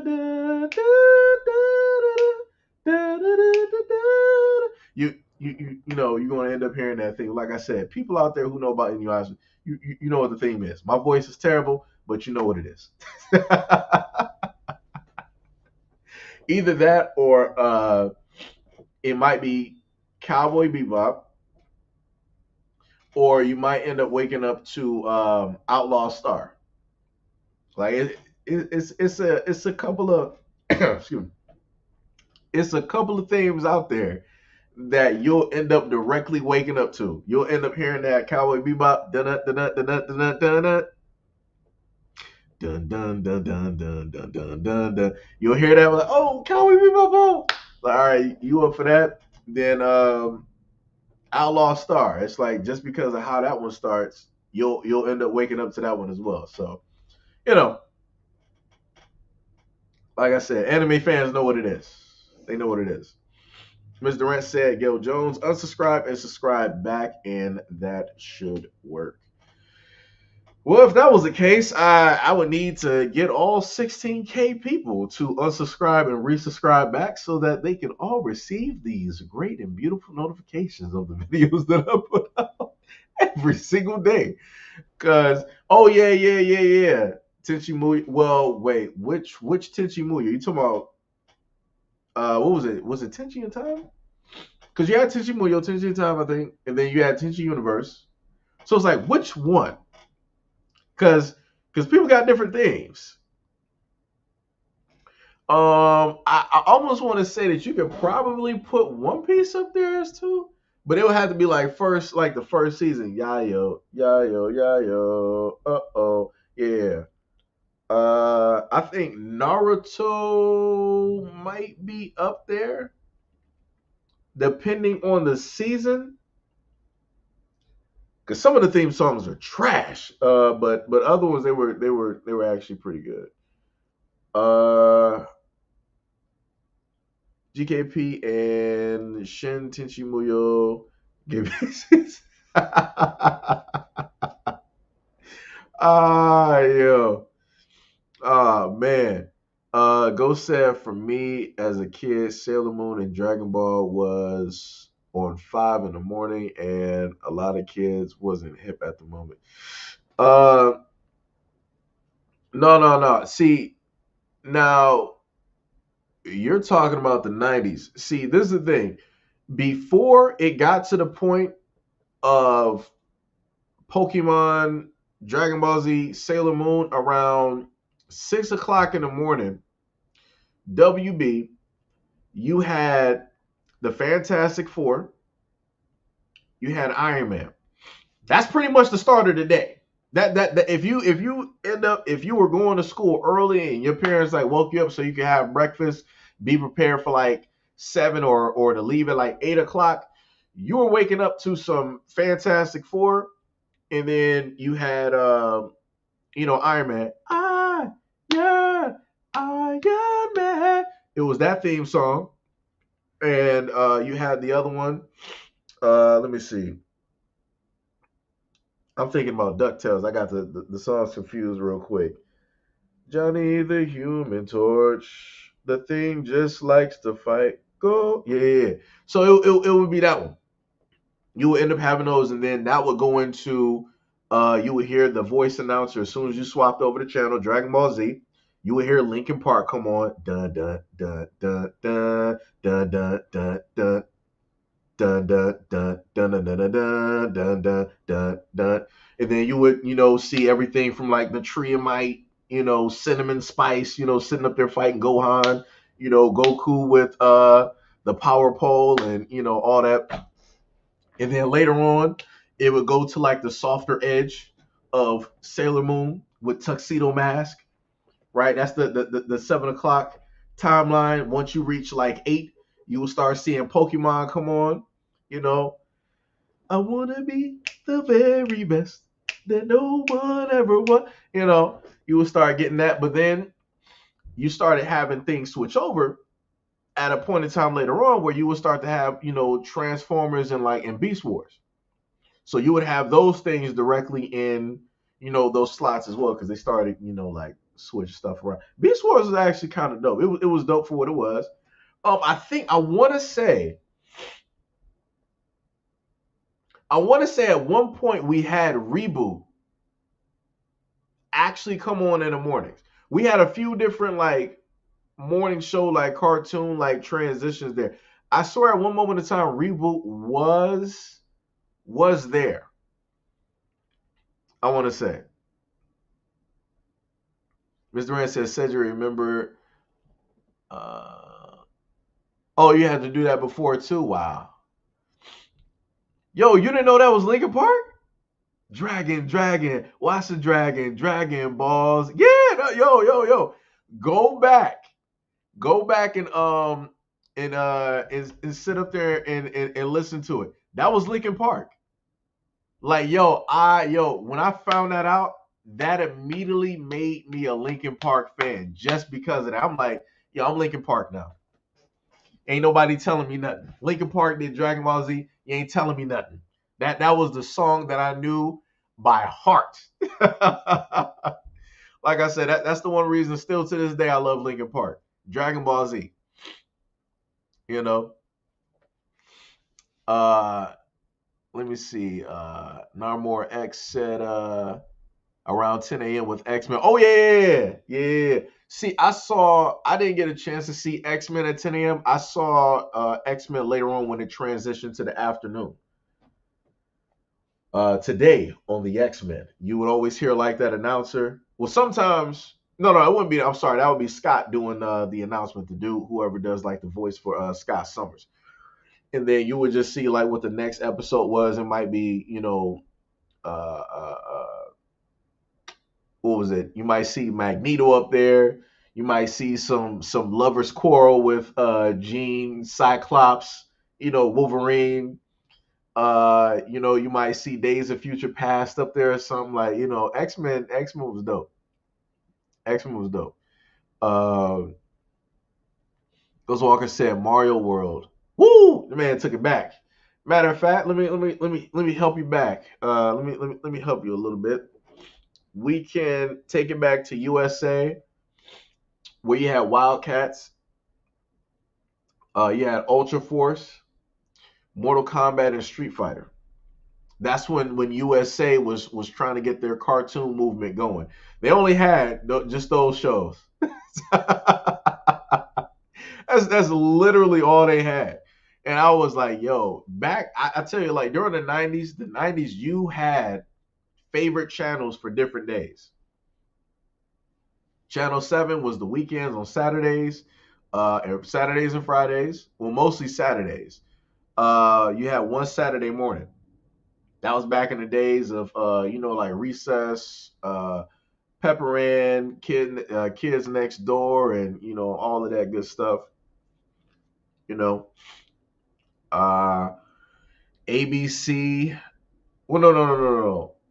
Fox, I think, had Power Rangers, and then later on that transitioned over to like UPN 50, and then I think later on in like the 2000s, Power Rangers then went to like WB or the CW, right? And then Saturday mornings again for the WB, aka the CW, you would have Zeta, you would have Static Shock, you would have Batman, Superman, and a few other shows I can't really name at this moment. They had like quite a few shows. Zeta I think only lasted for like how long did that last? Was that like a season, maybe two? WB was actually pretty dope because a lot of those DC shows had crossovers. So it was pretty dope. I liked what DC was able to do with their cartoons. Oh yeah, X-Men took everybody over. Yeah, yeah, yeah. Like yo, back in the day when this was like the 90s, we used to have like these blinds, right? And it was fabric. And this was back when like the blinds had like the metal weights. I used to sit up there and act like I was Gambit. So I would get like the metal slides. It was like small, like little metal cards from the bottom of like the blinds. And I would get them and I would just like start flinging those at the fence. Yo. Oh my god. I liked Gambit's powers. Like I liked his kinetic powers were dope. Hacksaid and uh X-Men was on Saturdays in Cali. Oh, look at that. See, I was used to it being like the weekdays. Look at that. Hacksaid favorite superhero cartoon was X-Men, Batman, yep, Spider-Man, sort of, but was never really a fan of Iron Man. Wow. I liked Iron Man. Then they had War Machine, but then I found out the voice later on, the dude who voiced War Machine was white. I'm like, my whole life is a lie. I'm like I was a fan of like Tony. I was like, yo, Tony is dope, but I'm like, yo, War Machine. I'm like, all right, let's go. We got the brother out here, got the fro. I'm like, you're white. I'm like, this is fraudulent. I ain't know what to do with myself. Let me tell you, I ain't know what to do with myself. Go said, Ayo, can't do the collabs like our kids' days when Spider-Man linked up with Wolverine and X-Men. Oh yeah, yeah, yeah. Yo, that was yo. When they actually had collaborations like that, it was dope. It was dope. Even Power Rangers had it. You had Power Rangers Lost in Space collaborated with Teenage Mutant Ninja Turtles. That was dope. And I'm a huge fan of Teenage Mutant Ninja Turtles. Saw all the films. Had the action figures. Watched all the cartoons. Had the pillowcase and the bed sheets. But the sleeping bag though, I had a Batman sleeping bag though. That was the guy because the Batman show that was with Bob Kane, who used to rest in peace to Bob Kane. And I'm not that. Wait, what? Wrong actor. Somebody might correct me in the comment section. I said Bob Kane. That's the wrong. What's the name? But his voice, it resonates. Like his voice will forever be Batman, no matter what. That dude's voice will forever always be number one for being Batman. And it was like that was just like that was just the voice. That was just the guy. It was like I don't know. It's it's tough to explain. Let me see what happened. Um, Let me see. Gail said I was probably busy watching MTV Grudge videos while getting ready for school. Uh, the one time I really started watching MTV was the TV show, like Gail might remember, but this was like sort of close to like the early 2000s. It was like a teen drama called like Undressed, and I watched it. It was due to the fact that Tommy was there, and I was like, wherever the Power Ranger, like wherever the actors like showed up, I was like, yo, y'all in that movie? I'm watching that movie. Y'all in a commercial? I'm watching that commercial. Like Tommy was on Family Matters. He played like a recess villain, directly on there going against like Steve and whatnot. I thought that was pretty dope. That they had that. Oh yeah, Chippendale Rescue Rangers, Darkwing Duck, and then you had Baloo, and Mowgli and whatnot. You had the Jungle Book. That was another cartoon as well. It was a few other ones. I'm trying to. Then you had Sonic the Hedgehog. Then you had Sonic Underground. Then you had Sonic X. It's a lot of cartoons. Narmore X said, "What? I didn't see the Power Rangers and Ninja Turtle. Yeah. You can probably go on YouTube and actually watch it. I watched it when it happened though. That was classic though. Hack said TMNT 1 and 2 are awesome, 3 not so much. Yeah.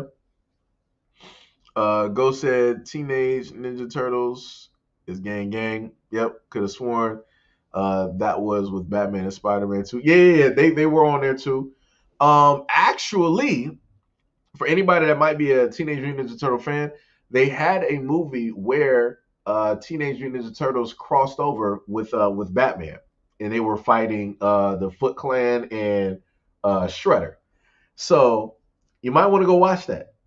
Like I said, DC does some dope stuff. Like when it comes to like crossovers and animation, Marvel is not really touching DC. They can't. They can do whatever on like the big screen. When it comes to cartoons, nah. Like Marvel got some stuff out there, but when it movie wise, story wise, nah. The Marvel ain't there. DC got that on lock. Um. Oh yeah, Gargoyles. Yep, you got Brooklyn and whatnot. Yeah. Let me see. DWD. Sweet. Wait, what in the world is DWD? What is that? I'm trying to figure out what is DWD. I don't even know what that is. Gil's on a whole nother level right now, talking about whole other shows. I don't think I really started catching up to like. I mean, I used to fall asleep to like MTV, but that was like back in the days of like Road Rules and all of those other type of shows and whatnot. So never would have thought I would sound like my parents, but they don't do it like our generation. Lightweight feel like they did us dirty though for a couple of reasons, hence those horrible live actions. Yeah, yeah. Go Ninja, go. Yeah, Vanilla Ice. That was a hot song. Like I said, back in the day, you didn't hear people talking about. Well, it was mostly like the people that were older than us. You didn't hear people sitting up there talking about anything Vanilla Ice. They were staying clear of that. Now, for the younger generation, we didn't care because we didn't have no type of like size to basically pick. Like, oh, I'm hard. I don't talk about Vanilla Ice and Nah, it was like go ninja, go ninja, go, go ninja, go ninja, go, ninja, rap, ninja, rap. So it was it was more so that you know. Wait, what she said? I can't tell the difference. What? Go said, y'all taking it way back. Gargoyles, Darkwing Duck. Yep, yep. Back in the days when you had the Magic School Bus, Beekman's World, Bill Nye the Science Guy, and you also had Captain Planet. He's our hero. Going to take pollution down to zero. And he's fighting on the planet's side. Yeah, buddy. Let me tell you. Tiny Toon Adventures. Yo, Pink, the funniest thing is, I had the Tiny Toons video game. I used to have like the little handheld, the classic handheld where it had the image of the characters. You had that small, like yellow screen. You had the D pad on this side, and then you had like some little buttons on the other side. Like, yeah, I had that. And then I also had the Tiny Toons adventure game for the black and white Game Boy. That was my favorite game. Favorite game. It is funny how those games are actually pretty simple, but due to the fact that you're brand new to this world, it seems like an impossible task to get past one level because you see the digital character moving and you just keep getting hit by like the same like air hit or combo carrot or like whatever it was. Crazy stuff. Crazy stuff. X said he copied our people. That's why that song was fire. Hey, look here. I just like the song. I don't even care where it came from. It's sometimes I just let stuff go. That's one of those things I just let go because I just like the song. It just I like it. But I do know one of the people that wrote.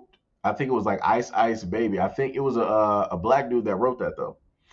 So it's like he had people that was writing for him that sold it, and I understand it because if the black dude who wrote it was performing Ice Ice, it wouldn't have went nowhere. It wouldn't have went nowhere. I can tell you because women would not have gravitated towards the dude because of the way he looks, and dudes wouldn't have been like really messing with the song because it's not hardcore. So you had to give it to somebody who would, in a sense, have the look, who could sit up there and sell it. That's not like the hardcore gangster rap, type of thing. So you got the transformation of Vanilla Ice, aka Rip Van Winkle. So you got him out there. It worked for what it was. I feel like if he would have had technically done that now during like the viral age, I feel like he would have been a lot bigger than what he was then. He would have been a lot bigger now versus the 90s. X said Captain Planet was such BS. Now we know none of the pollution even matters to anyone. I mean, the funny thing is, the thing I loved about the premise of it, it taught kids during that time to actually care about the planet. I would say during that time you had more kids that actually cared about the planet. They cared more about, pollution or littering and different stuff of that nature. You see the difference now. A lot of the cartoons that we had back then, the Magic School Bus, Bill Nye the Science Guy, um, Power Rangers, all this other type of stuff, it had a type of message to it. Like Power Rangers had like an anti-bullying, anti,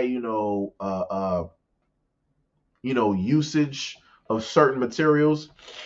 It taught you about like friendship and being there for people, working as a team. Same thing with like Teenage Mutant Ninja Turtles. Well, it taught a lot of people to love pizza and anchovies. Sonic the Hedgehog, it was roughly the same thing that made me want to do track. And it got me into eating chili dogs. Garfield, one of my other favorite cartoons. Garfield is the main reason why I love lasagna. Because I used to always see Garfield eating lasagna. I'm like, yo, Garfield be tearing up this lasagna. Like, what is that? Mom was like, that's lasagna. It's like, you want some lasagna? It's like, yeah, Garfield. He's I wanna try like lasagna. And that's how lasagna became like my favorite dish. Like I said, like a lot of those cartoons attributed to the person that I am or my eating habits at this moment in time. Um, so it's like, cartoons are a powerful thing. They can sway a lot of stuff. A lot of people like to say like, oh, a lot of these things don't have influences. It does. It does. Like when I watched Power Rangers, it was like, yo, when I grow up, I want to sit up there and be able to, like defend people against bullies.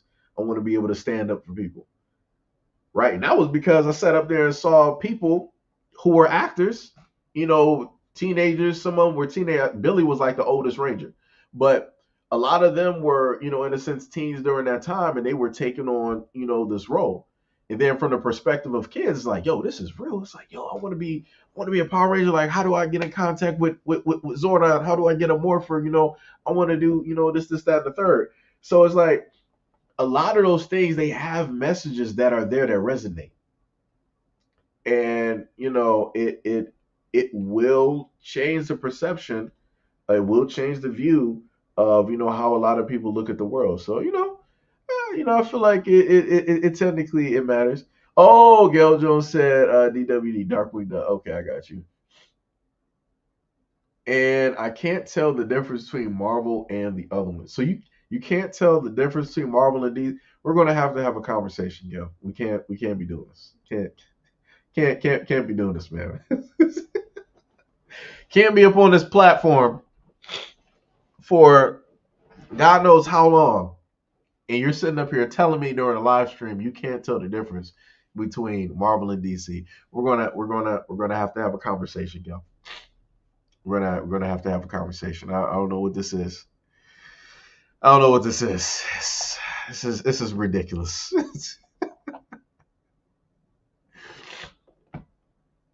Go said maybe y'all can help me, please. There was an old show that was like wrestling, but it was kung fu, and it came on Saturday morning after cartoons. Was it the 80s or the 90s? Because that's the real question right there. You said it was wrestling, but it was like kung fu. I mean, you're not talking about Shaolin Showdown. You're not talking about that because that was 2000s. You're not talking about Lucha Libre. Uh, they did have some wrestling cartoons though, because you're not talking Tiger and Bunny wasn't out there. Uh, I'm really trying to figure out who you might what cartoon you might actually be talking about. See, that's gonna be tough. Go said Captain Planet. They tried to care for like 3 seconds though. Yo, Captain Planet was dope. Yo, you had Whoopi Goldberg. First of all, hold on. First of all, let's just get this one straight.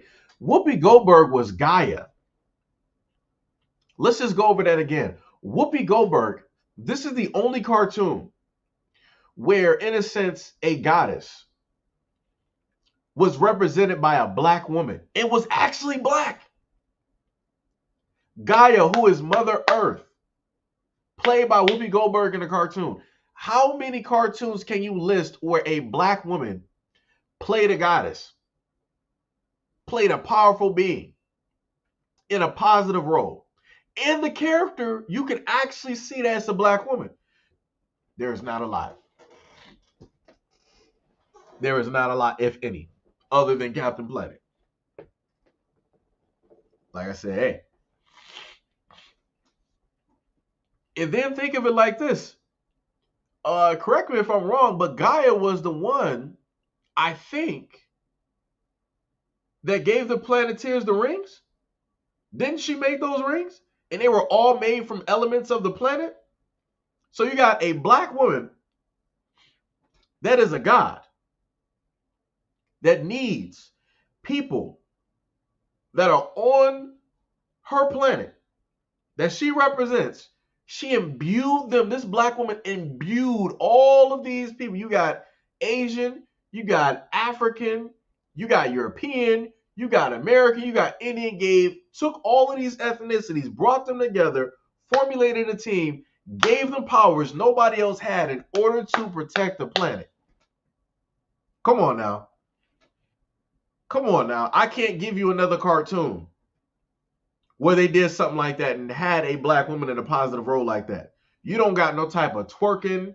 You don't got nobody acting crazy. no stereotypes that you can think of.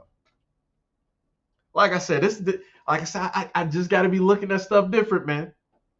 I got to be looking at it different, man.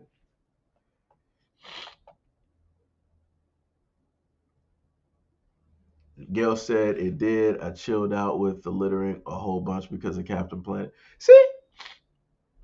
Pink said I have the first volume of Tiny Toons Adventures on DVD. Woo! You said DVD. I don't even know what a DVD player even looks like no more. I remember the 8-track DVD player or the 6 to 8, where you would open it up and you could put like several DVDs directly in there. So like, let's say if the family wanted to have a movie night, y'all could just like flip through and like figure out what y'all wanted to watch. Or if y'all saw one of them too many times, y'all just like open that bad boy up and put it in a new one in rotation. So yeah, good times, good times, good times. Pink said my brother bought me DuckTales on the PS3 and it's still hard to play. Come on, you're supposed to be a gamer. You supposed look here. Oh, you probably didn't play Elden Ring. We got to get you on that Elden Ring because that was an adventure. If you think going through Callisto Protocol was an adventure, ooh, I gotta get you to play Elden Ring. I gotta wait to see you play that. Matter of fact, I technically want to see you play that so bad, I would probably sit up there and gift that to you. I would probably gift you Elden Ring just to sit up there and watch you go through the pain and the heartache that I had to go through playing that game. Let me tell you, that was something. That was something. That's the first time in a minute I left all of my friends behind to sit up there and become a mage, with a cane and just getting spells and just trying to demolish anything that I could. And taking so many L's, falling off of cliffs, traps, getting pushed off it. Elden Ring is a piece of work. It's a great game though. It is. I highly recommend if people have never played a Souls type of game, I highly recommend Elden Ring. I highly recommend it. Let me see. Ghost said Tommy was a real one. Rip Power Rangers was a little out of my range, but everybody wanted to be had that flute knife. Oh yeah. That's because when Tommy he was he literally pulled up to the scene. It was like, I want all the smoke. I want all the problems. Oh, y'all don't want to fight me on the ground? You want to call the Megazord? I got you. Let me super jump on the Megazord, open the back door, and beat you out of the Megazord so we can fight on the ground. And that's what he did. I ain't never seen that like that in my life. That has to be like that has to be like a cold villainous intro into how I'm a villain. Like it was crazy. It was crazy. Now the new Power Rangers, I don't know what they doing because I think they were trying to make the Green Ranger a girl. I'm like, I don't. I mean, I get that y'all trying to do like the female empowerment type thing, but I'm like, I don't. You got so many other Power Rangers source material that you can literally feed from, where you've had girls as like the leaders and different things of that nature. Why is it that everything has to get changed around right now? So I guess everybody's trying to be politically correct. It's like, nah, if the Black Ranger, let him be black. Let him be great. Like I said, give me back my hip hop keto. Like I said, you wanted to make the Black Ranger the Asian dude. That's cool, but now it just went to the whole stereotype. It's like, all right, I see him practicing martial arts. Good job there, guys. You really conquered, stereotypes. You really did it. You really did it. I mean, you could have made him a boxer just to like switch it up, or you could have made him like UFC or something. Yet again, switch it up. That's not what they did. Not what they did. I'm like, okay. Then the black kid, they made him in a sense Billy, but then they in a sense gave him like the Spider-Man treatment. He was like I think didn't he break like the bathroom sink or something? It was something crazy that they did. Like I said, I tried to take it in for what it was, but it was like, yeah, it looks a little bit rushed, and I felt like y'all could have did better, directly on it. The suits kind of grew on me. It kind of grew on me. But when it came to like the Megazord and Goldar, I'm like, I don't know what this is. I'm like, this is looking a little bit weird. A little bit weird. A little bit weird. Let me see. Gail was like, I'm just being honest. You can be honest. We're going to have some conversations, Gail. Can't be doing this. I'm going to have to give you some source material, something. Even I gotta buy you some comic books or something. We're gonna have to get you right. Can't be having this. Can't be doing this on this channel. No. We ain't doing this. Pink said, all right, stop, collaborate, and listen. Wow, we went there. That's so we're just skipping. We're skipping over the Elden Ring though. Going back to Vanilla Ice. Dragon Masters. Oh, you talking about Jackie Chan Adventures? Yeah, Mortal Kombat, yeah. Mortal Kombat had that too. Yeah. Each opponent would fight for a tournament in a dome. I think I might know what you're talking about. Yeah, it might be Dragon Masters, possibly. Even though what Phil Star is talking about almost sounds like Mortal Kombat, which is crazy.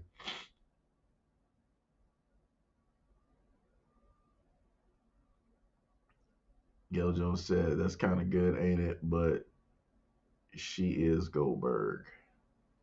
What? WMAC Masters. Oh, yeah, now I know what you're talking about. I know what you're talking about now.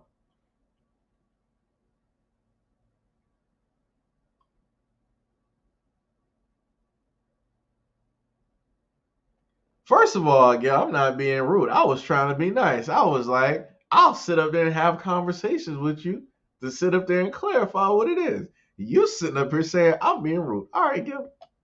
I remember that. No problem. No problem.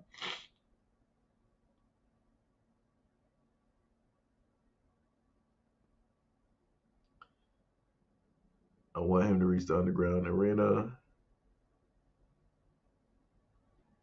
I beat all the Souls games I've played. Funny thing is, I have Bloodborne and I didn't finish that. But it was like, for whatever reason, I could not go through with Bloodborne.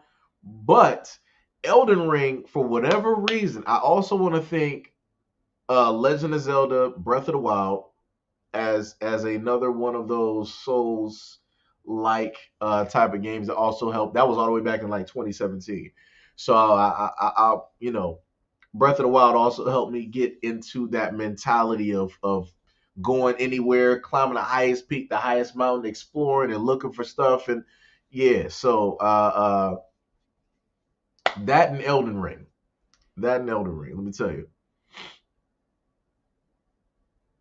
Let me see.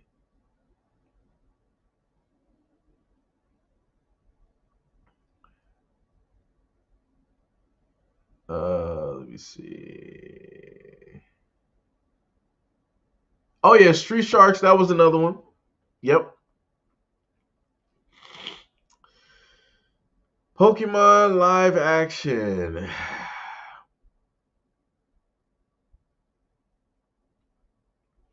The closest thing now, the Pikachu Detective, like if they wanted to do like a Pokemon live action, that was the closest thing right there. That's that was dope. That was some some real dope type of stuff right there. Like I said, a lot of live action can work.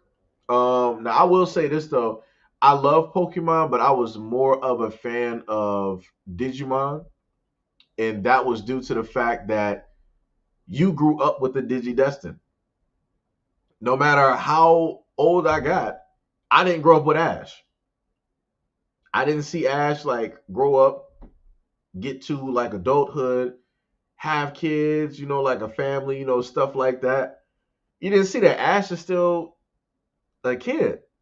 which is crazy. You thinking back, like you came out like Ash was like 96, you know, and it's like the dude is still back in 96. But the Digidestin, they literally grew up, and the dope thing about Digimon, even though a lot of people wasn't on Digimon like that, the thing I respected and loved about Digimon was the fact that every decision, it had consequences.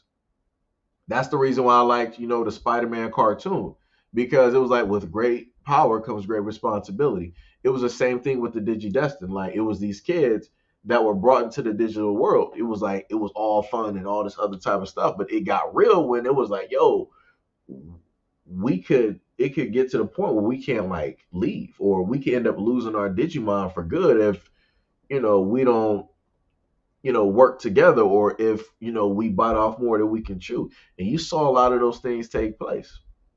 You don't really see a lot of heavy responsibility um when it comes to a lot of these cartoons and these characters getting powers and whatnot. It's more so like, oh, I got these powers, I can do whatever it is that I want to do, really no consequences, I don't really got to worry about nothing. Yay, I'm saving the world. you know Even the same thing with Captain Planet. It was certain times where the Planeteers, like it was looking real dire. They didn't have their ring anymore. They didn't have their powers, because all of their powers come directly from that ring and whatnot. And once they're separated from that ring, it's like, yo, it's time to see, like, what are you made out of? What can you really do to alleviate the situation? So I don't know. That's just me. Ghost says Street Sharks. The era reminded me of Pro All Stars. Oh yeah, Mighty Max. That was my show. That was my show. That was the time I wanted to have like a cap, and I wanted to sit up there and switch that bad boy to the back, go through a portal into like another world. Mighty Max is dope. That was another one of my shows too. I used to have the toy as well. Actually, coming to think about it, I want to say Burger King might have infringed on Mighty Max, because Mighty Max is like a white kid, the hair and a cap, right? And then you look at the BK Kid, it was roughly the same thing. He just had gadgets. I'm like, y'all did that. I'm like, all right. I think I was the only one that technically noticed that though, but they did that. They did that.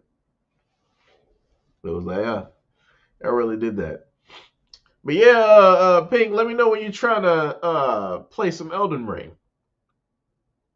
Let me know if you're interested in that Elden Ring. Yes.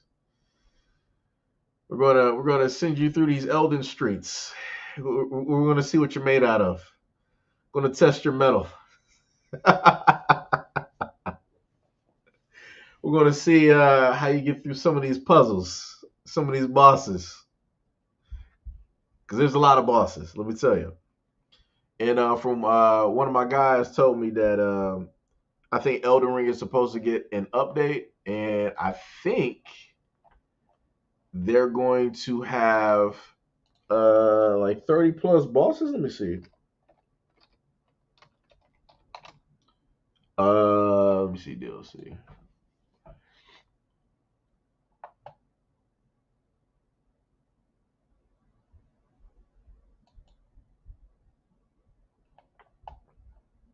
Let me see.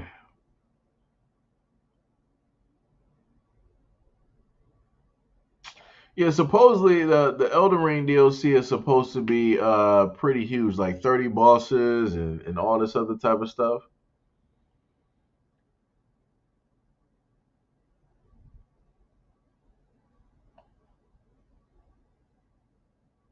Let me see.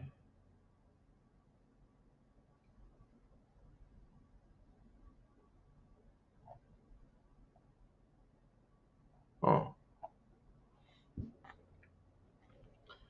but yep. Yeah, it's supposed to be like some huge DLC. My bad, I got caught up with something else. But yeah, it's supposed to be like some type of like huge DLC and whatnot that's supposed to come out with that. So it's pretty dope. Also, Just in case if anybody got PC, you might want to sit up there and get that PC Game Pass so that you can play some of the games that will be coming out that are Xbox exclusive, such as like Red Dawn and Starfield. It's like it's a slew of games that's going to be coming. But yeah, it's quite a bit of games. But anyways, I said I was supposed to get off at, I think I was like at the 2 hour and something mark. Hack said now on the PC Masters. No. It wasn't nothing like that. Like I said, I'm on a Yo, brother, I'm on a PC right now. I'm on a PC right now. It's like I got my Steam account and everything. Come on now. I got my Epic account. I got my Steam account. I got my Battle.net account. I got my Bethesda account. Uh, I got a lot of stuff. A lot of stuff, man. A lot of stuff. But what I'm about to do at this moment in time, though, we're about to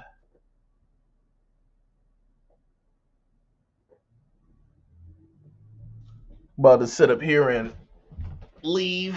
I'm about to get off. So I want to set up and say much love and appreciation to everybody that was here during this live stream. Appreciate you guys. Thank you very much. And I will see you guys on the next random live stream. I don't know when that might be, but it will randomly transpire and happen. But make sure to catch those videos that I uploaded, though. Love you guys.